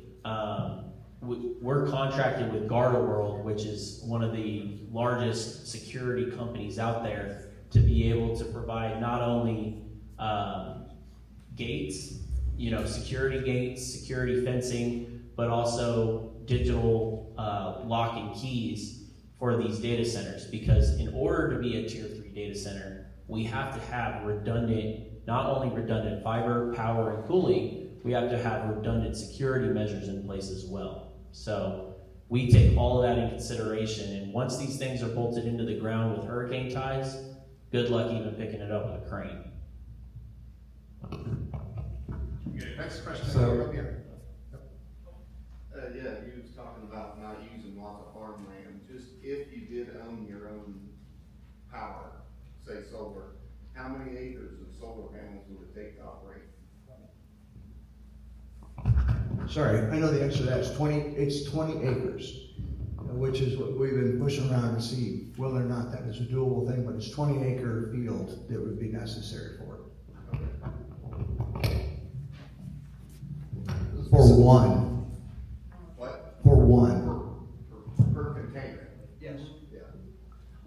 Okay, so you're talking about distributed computing power and a redundant fiber backbone, which kind of sounds perfect for the military, and gee whiz, two of you guys are former military. So is that expected to be one of the big customers? Yes. But not here. And the reason I wanted to grab the microphone is that's what FMTC has been building for years. With the connections to the world that we always have redundant connections to middle mile fiber transport providers connecting us to the tier 1 and tier 2 internet connections for around the world. So that infrastructure concept of putting it on geographically redundant fiber routes, that's a basic communications model that Tom and John and our company has been working on for many, many years. This is actually falls right in the core competencies of what our 3 companies do every day, and have been building the network to handle this. I'd like to add on a question, if you don't mind, Trip, and that is that there was something that was referenced very early on in the conversation, and Chris did this, and that is the concept of the broker, the one who is selling the computing power to customers. So one of those customers might be the military, it might be a studio, it might be a hospital, or it might be a university. So the computing power exists, but the broker is the one selling it. So can you speak to that a little bit, and how the money flow there works and so forth? Yes. So when it comes into demand, right, there's a bunch of smaller companies.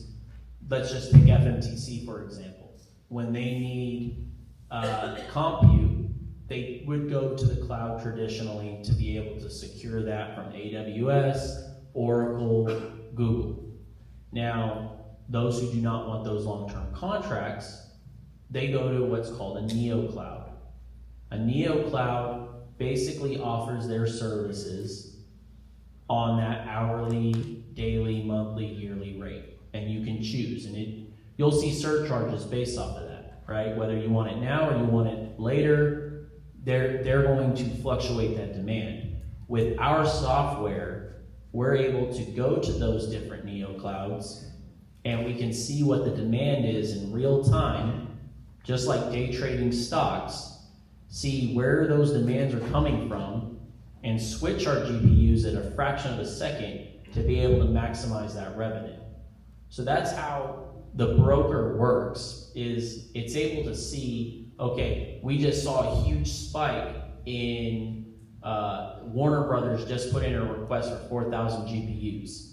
We can go in and we can secure that contract, and now we provide our GPUs to them at that hourly rate. And that's how that revenue is generated. So for the rest of us in English, I know we don't like wind turbines around here, at least in Montgomery County. I know there's some folks that do. You put the wind turbine up on your land, it starts spinning, causing electricity. That electricity gets sold. You have no clue where it goes, who bought it, why it was bought, how much it was bought for. You get a check each month. Same concept. If you try to figure out how this stuff is sold, and tokens, and brokers, and all this stuff in the world of AI, it'll hurt your brain. So when they turn it on, his company does all that weird stuff, and these guys get a check. And then we get 10% and we come see you.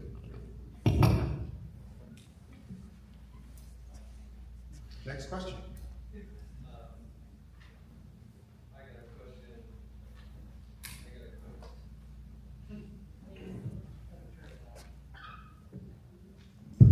There we go. I got a question. I've never seen a company that hasn't wanted to grow and expand and meet the needs of the future customers. And I know it's just one container, or excuse me, 3. I'm assuming you guys are probably going to want to grow and put multiple containers there eventually, or what's the size you're wanting to get and then expand? The second part of my question is once you get up and going here, within, say, a year from now, and not including all the contractors that you guys are outsourcing to bid and build this facility, after all the dust smoke clears and the facilities are built, what kind of labor of local people here in our community, what do you need for number-wise of local employees? Not including the contractors, just local day-to-day activities. You get to go to work at 9, you get off at 5. Yeah, so we'll speak on, there was a few questions in there, right? And talking about expansion. So Red Oak is only one of the opportunities that FluxScore as a whole has across the United States and internationally. What we're doing is every single one of these investors, they own their data center and we operate it. That is the agreement that we make when we bring this opportunity to the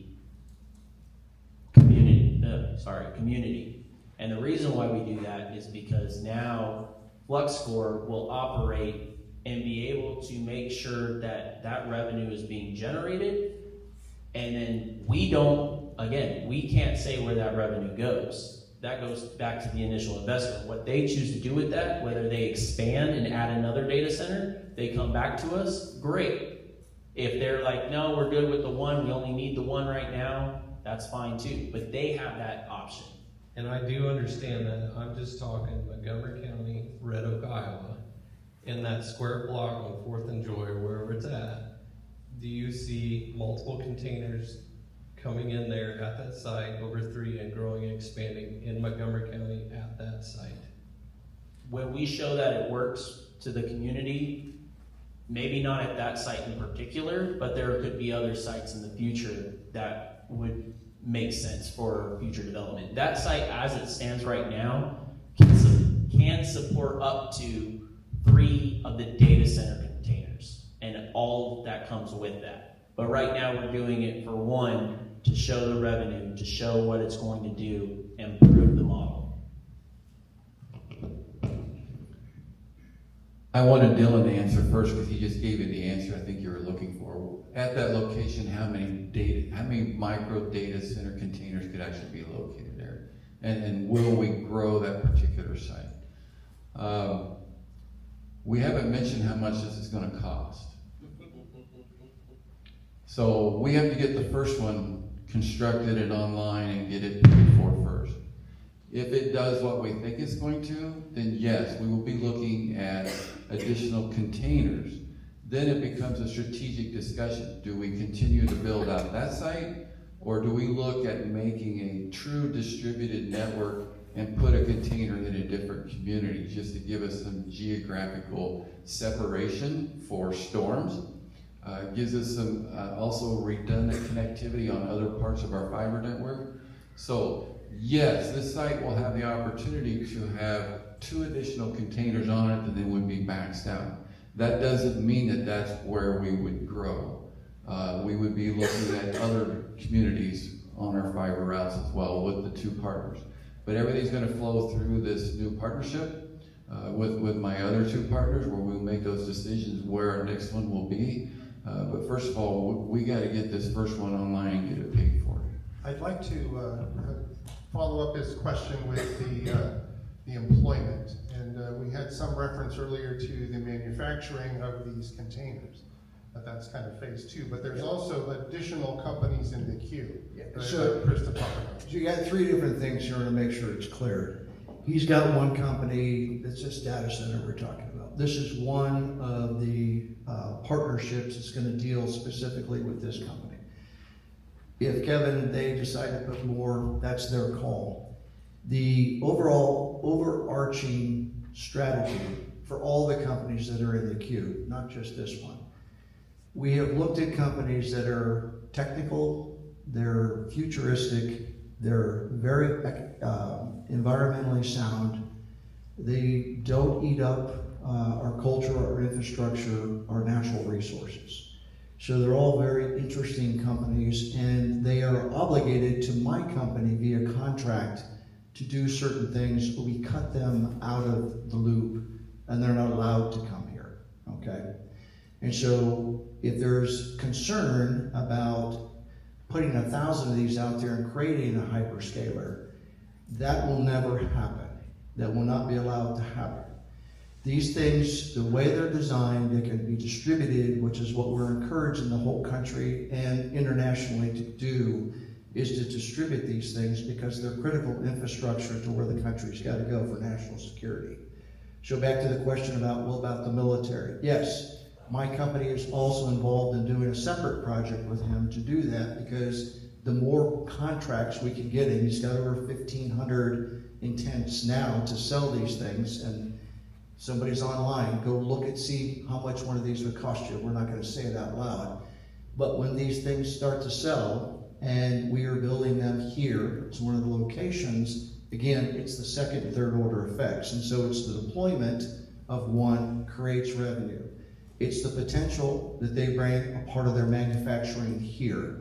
A part of that growth of economic development is to partner with one of our existing companies as a large contract for an existing capability to get those jobs. We don't want to steal the individuals that are in those jobs now. We want to create another whole set of them that they're going to need and be able to share that workforce and upskill the workforce. Janelle Erickson. Janelle, raise your hand. Make sure they see who you are. I want to make sure you guys understand the third element of this. Janelle is inside of this. Her husband, Mark, is inside of this from the educational upskilling piece. What he needs for his factory, we're going to try to train those here locally with that 10% out of our existing workforce. Ron is in charge of that whole program, and Michael, who's back there, raise your hand, Michael.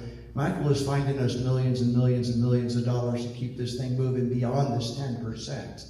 Okay, and then we have a program manager that's involved in this. Connie Malott, raise your hand. You all may know Connie. Connie's going to keep us all out of prison by doing the accounting and making sure our bills are paid, and that we keep all of this above board and transparent so everybody understands where this money's coming from, where it's going to, and how it's being employed.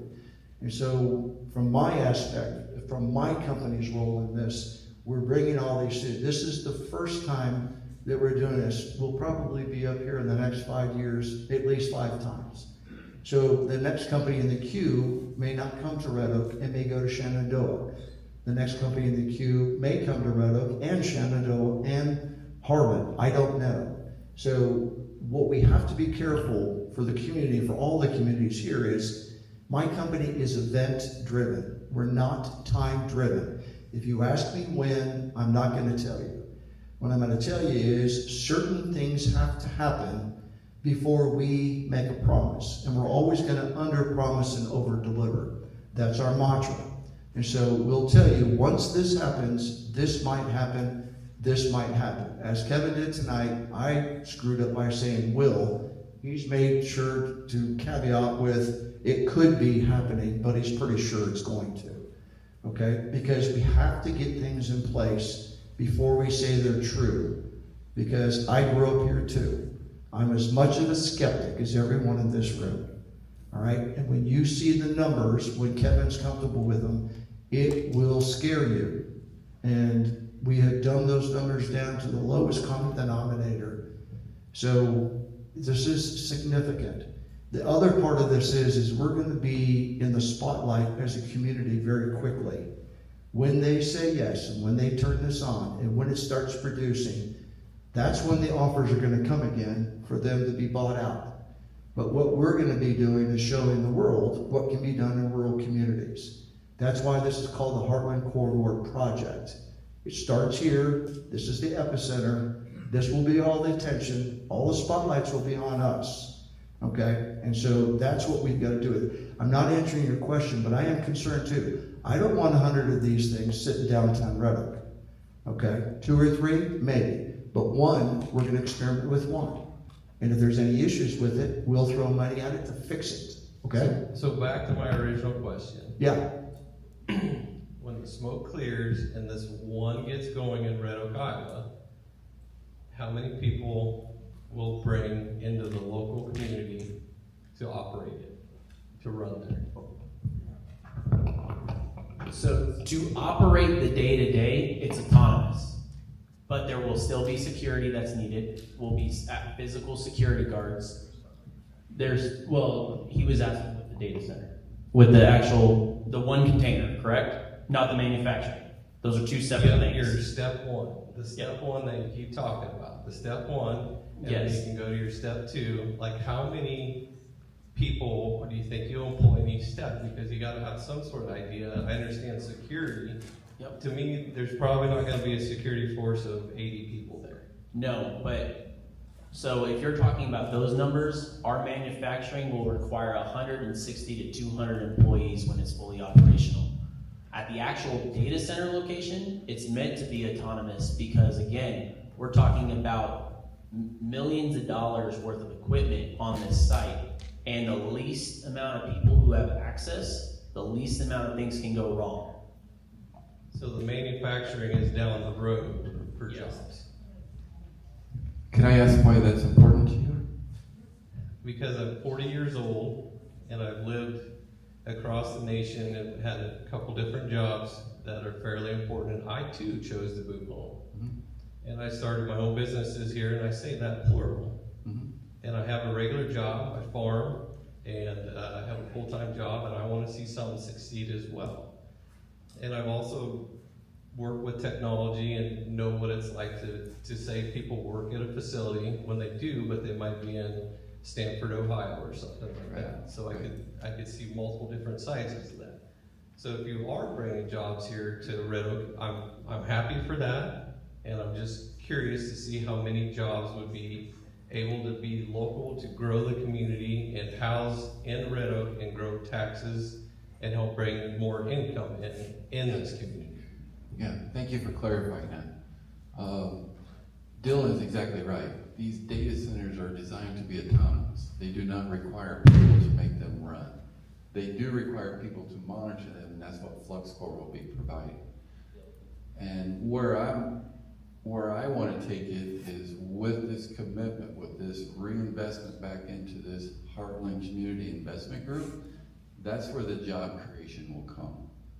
It won't be coming from this particular one data center that we're going to install in Red Oak, but it will generate the revenue at which then we can commit And we have committed 10% of that back into a group that's going to then take it and grow our economy, which is also one component of that is creating, bringing new businesses here and creating additional jobs. My last question, I know it's probably gonna be hard to answer, but I know you keep talking this 10% that you're gonna put back in the community, and I think that's great that you guys are doing that. And I know starting a business, you gotta have forecasts on your P&Is and everything like that as well. And it'd be nice to know when we would have an idea of about a projection of what the 10% would be that is given back into the community. Yeah, understand. Right now, it's too early to share that number. But because we got to get the Heartland Community Investment Group up and running as well too. So this project is being talked about.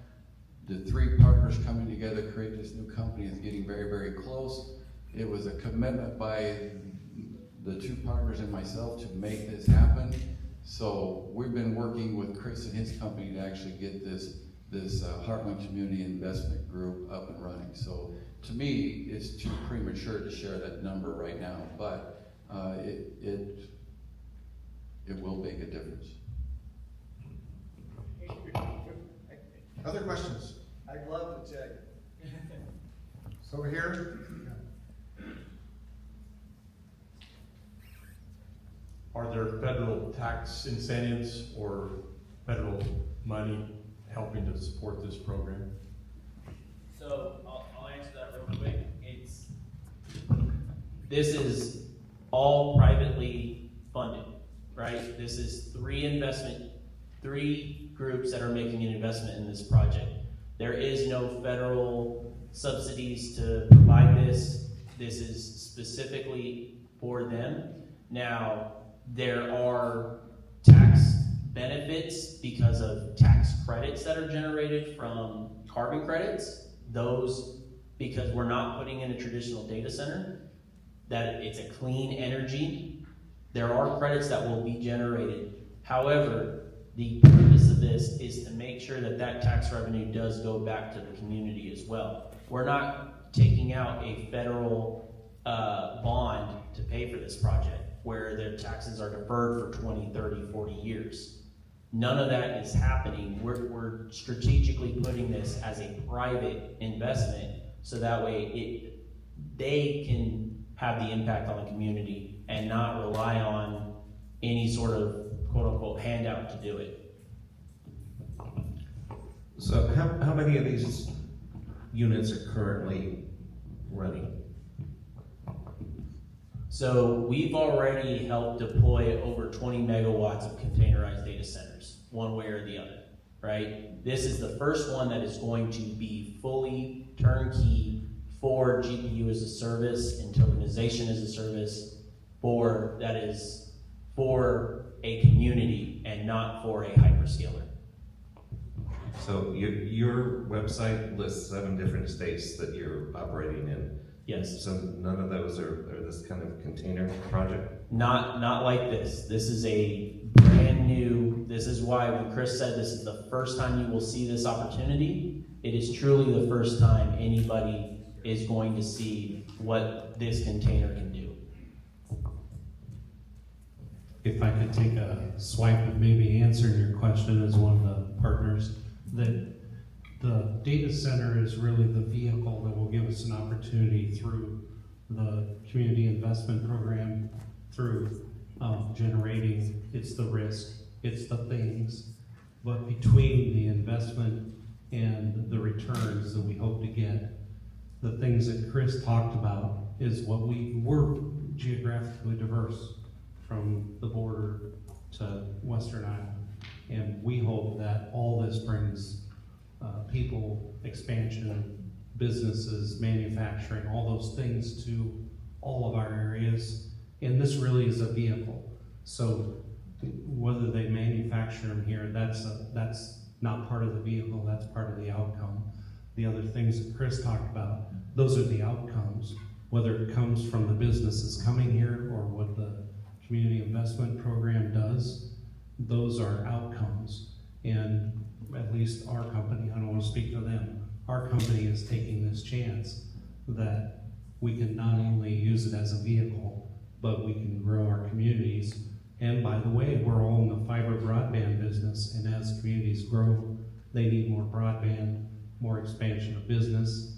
That will help us on our broadband side, just as our normal everyday business. So this is a great opportunity for us geographically to lift this whole corner in the western Iowa, to bring jobs that are results of it, not necessarily from that container sitting there. Thank you, Tom. Other questions? The gentleman here.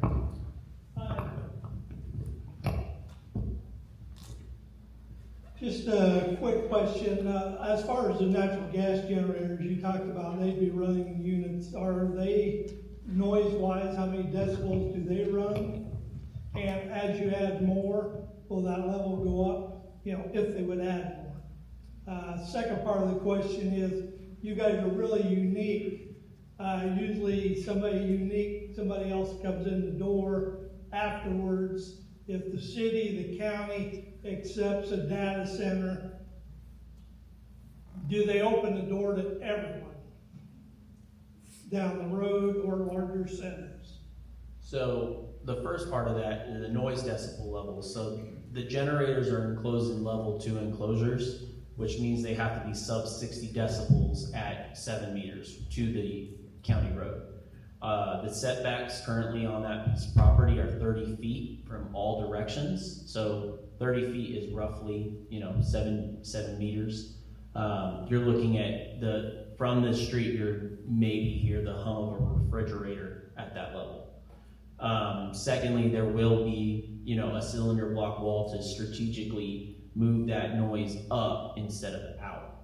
So that way, the local residents, you see on the map, there are homes right across the street. The last thing we want to do is have a noise factor to those residents. And then the second part of that,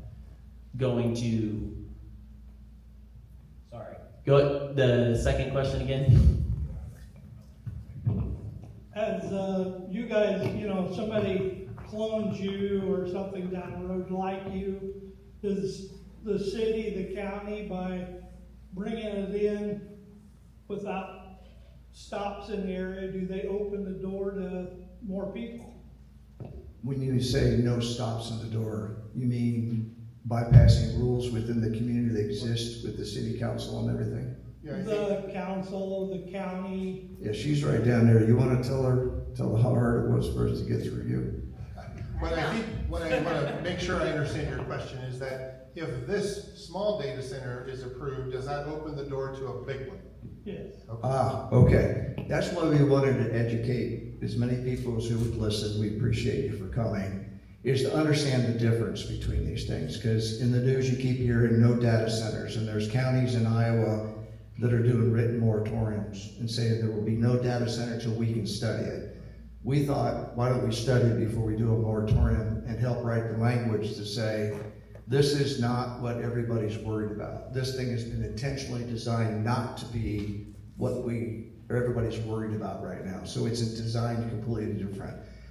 If the city and the county decided to do a moratorium, we've provided language that will help them write it correctly that protects the community from that if the community decides to do that. That's not our place to do it. We want you to understand and be educated on the difference of these different capabilities. So what we're bringing is something that's intentionally designed to have none of the issues that are making the national news right now. And that's why we've worked with these guys for a long time to make sure, because we saw this coming. It's very interesting that we're on the precipice of this happening, and it's so all over the news right now. So we wanted to get ahead of it, make sure everybody understood that. And just back on the noise thing, so you're telling me that the residents, it would be no more than hearing a refrigerator across the street? Yes. Great, thank you. Thank you. Other questions? We have one right down here. He's got your microphone right there, sir. Thank you so much. Is this a service for your telephone and home computers or like that, and they don't, how does it get there, I guess, I don't know. This data. Are you a subscriber of FMTC broadband? Sorry, I had to get one plug in there, everybody.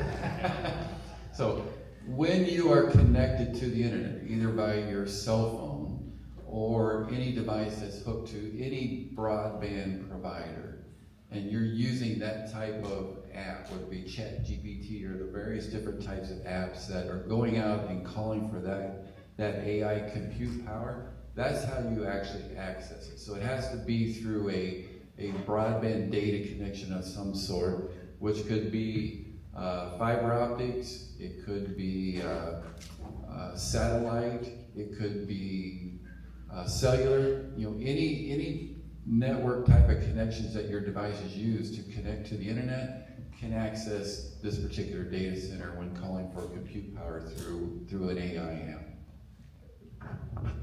The people, you and I, it will make no difference. I mean, I don't need my AI computed that quickly. And you probably don't either, I don't know.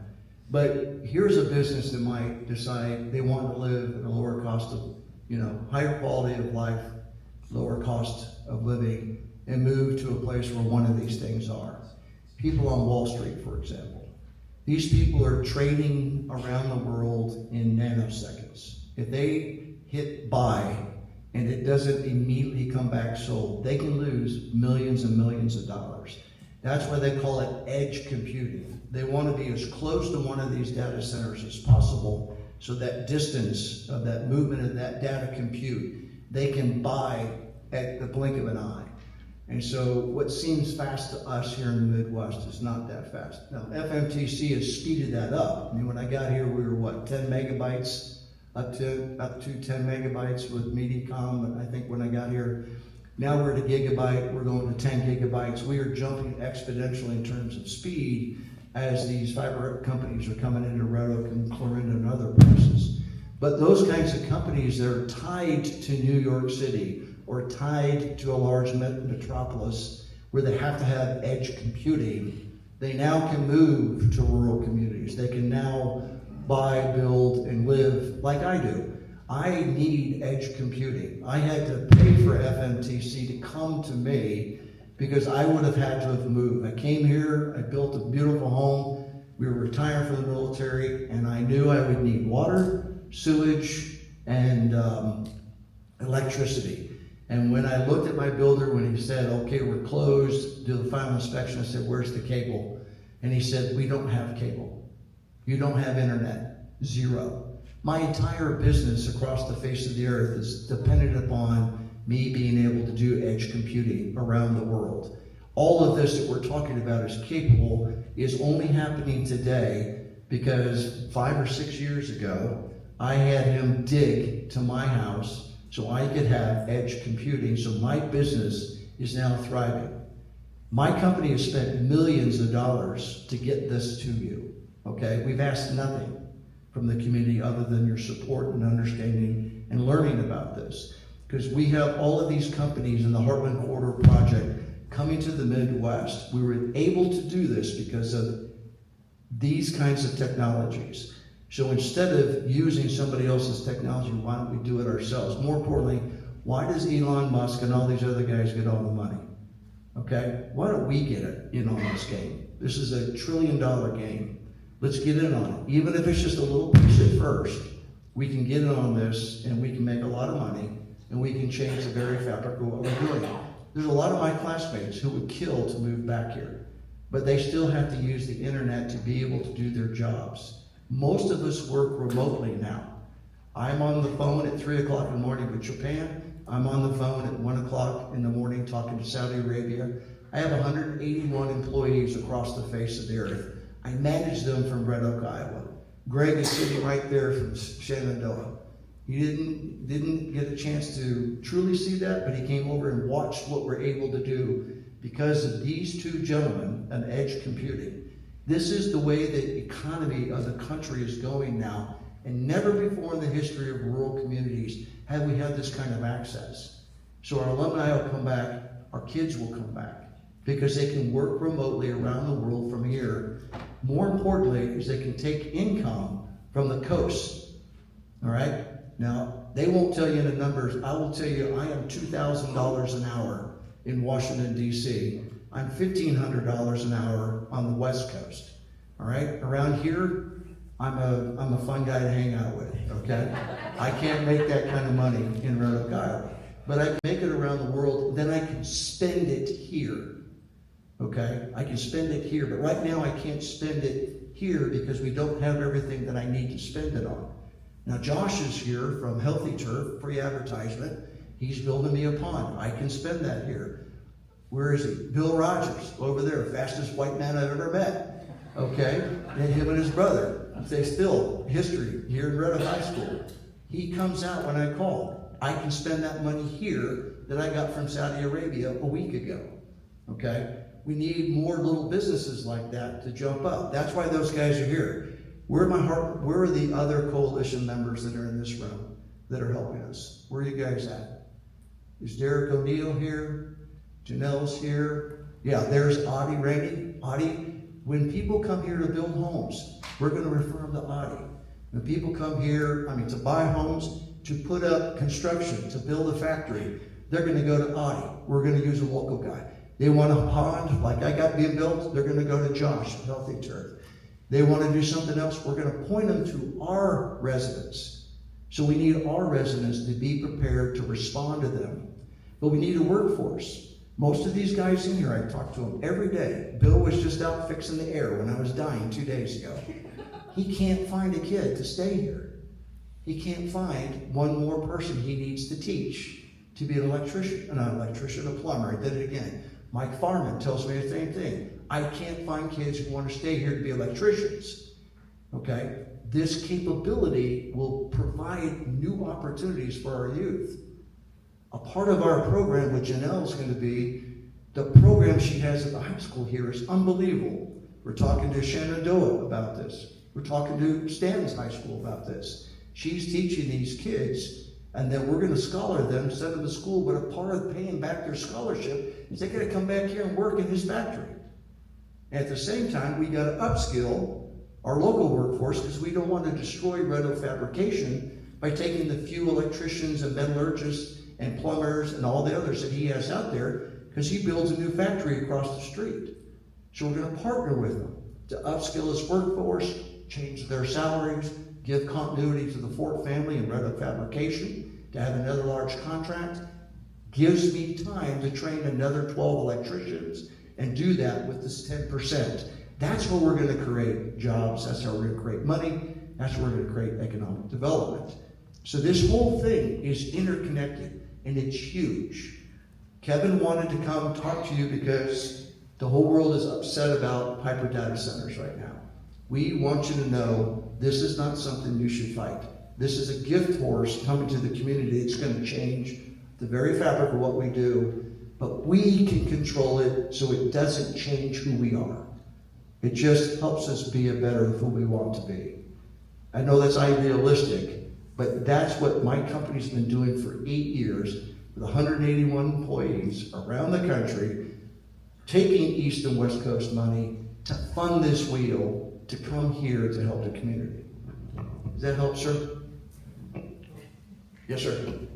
If you want the service, you have to come to Farmer Mutual Telephone Company. I'm sorry?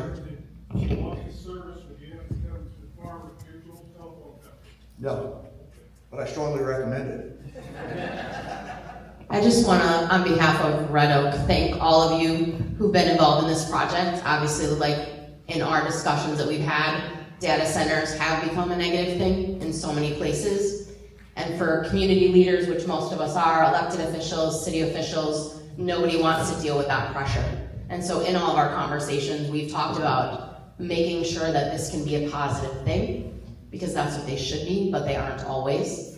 And so I appreciate the three investors, certainly you taking the lead at FMTC, Chris bringing everyone together, and Dylan being willing to invest and partner with them and here in Red Oak.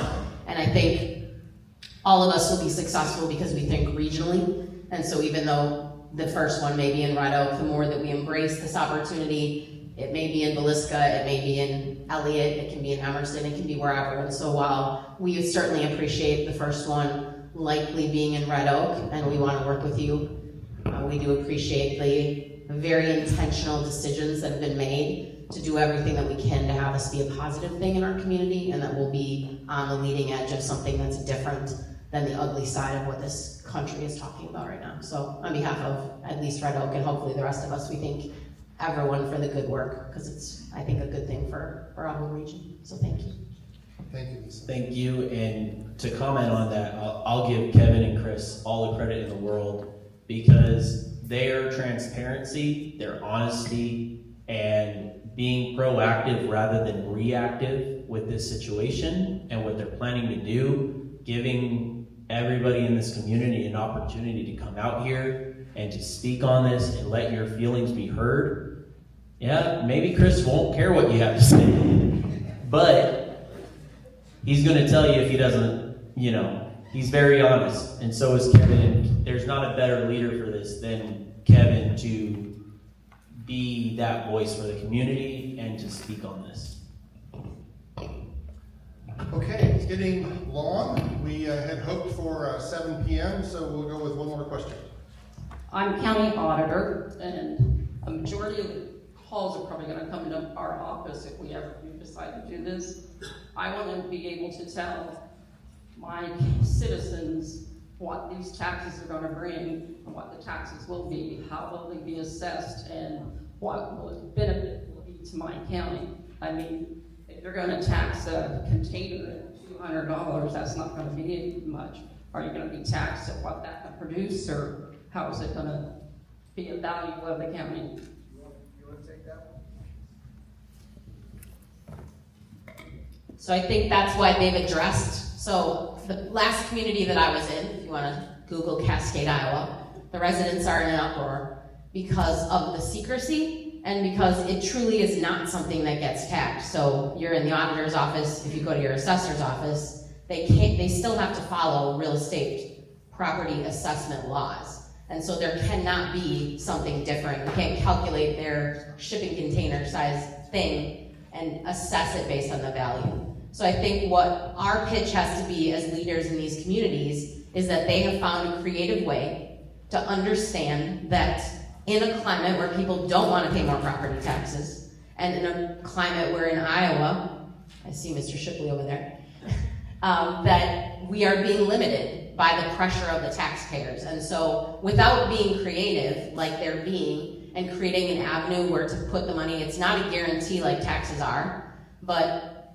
their money will, it will be based on what they say, and I believe them, that there will be reinvestments, but it has to be creative. And so our old-fashioned way of collecting taxes isn't what's making the world go round right now. And that's kind of why it's not happening here in Southwest Iowa, because we tend to be more property poor.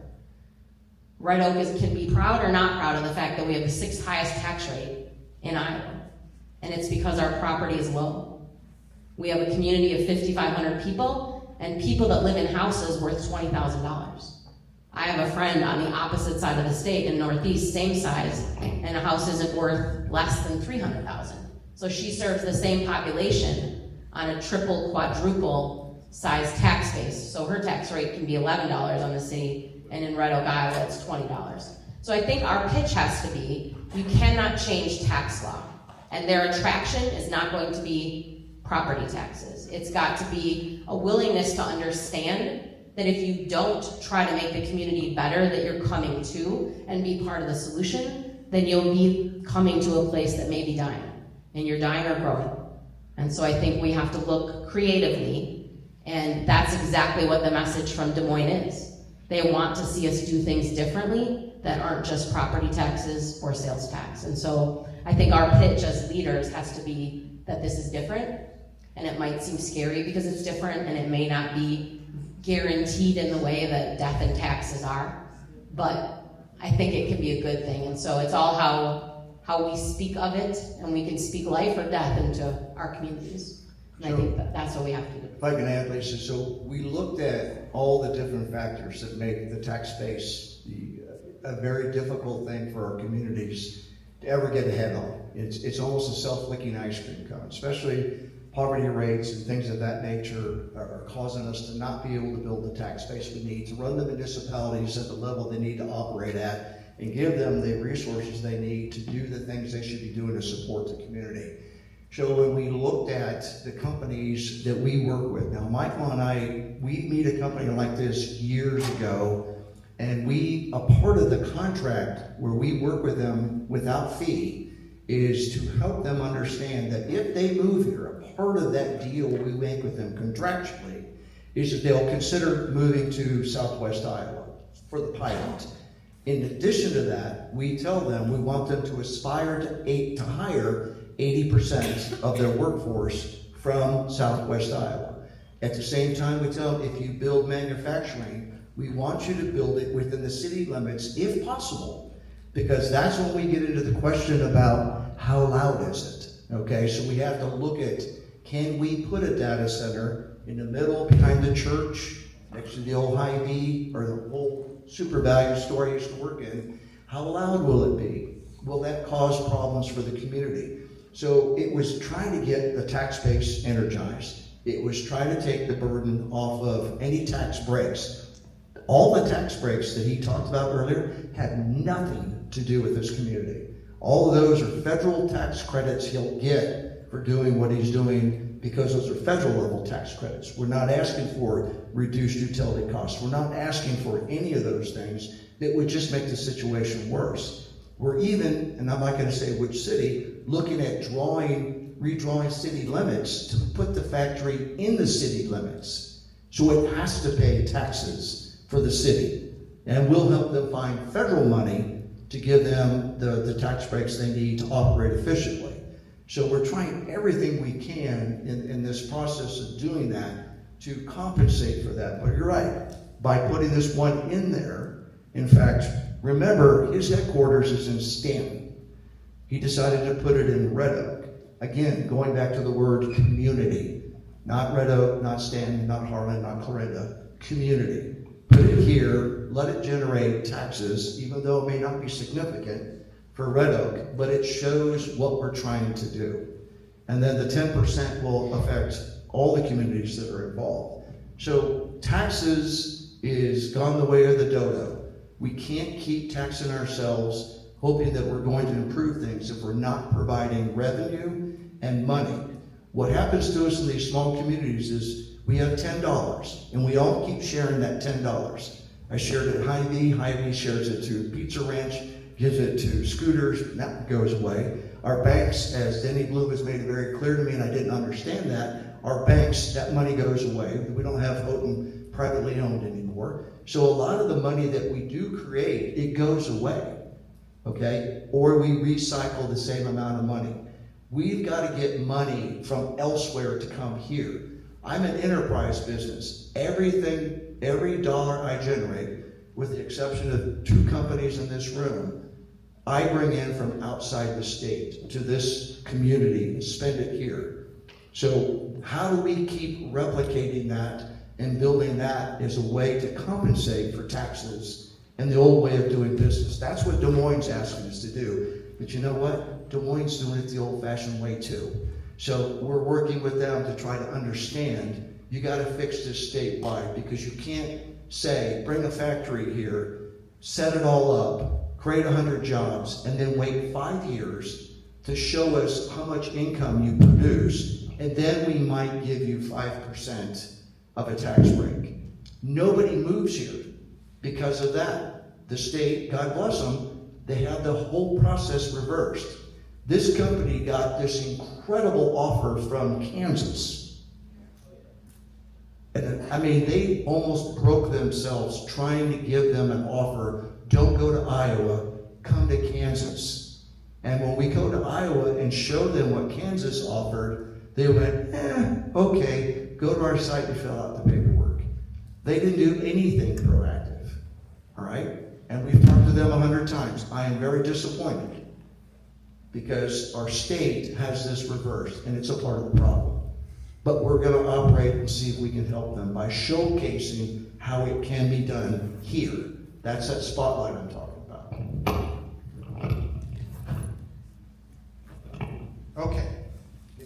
Thank you. We will stick around. If there's any individual questions that you'd like to come up and meet with the panel. I want to again thank everyone. I hope what you've come away with here is at least the confidence of knowing that the agency we have is in this room. Kevin insisted, like Chris said, that we all come together here. When's the last time this kind of a group of people, local leaders, came together like this to see an opportunity? I think that's really special. The fact that you're included and here listening and able to ask your questions. So I appreciate that. And I want to thank you all for coming. And with that, we'll wrap it up. Again, thank you, gentlemen. Thank you all. And again, if you want to stick around, please.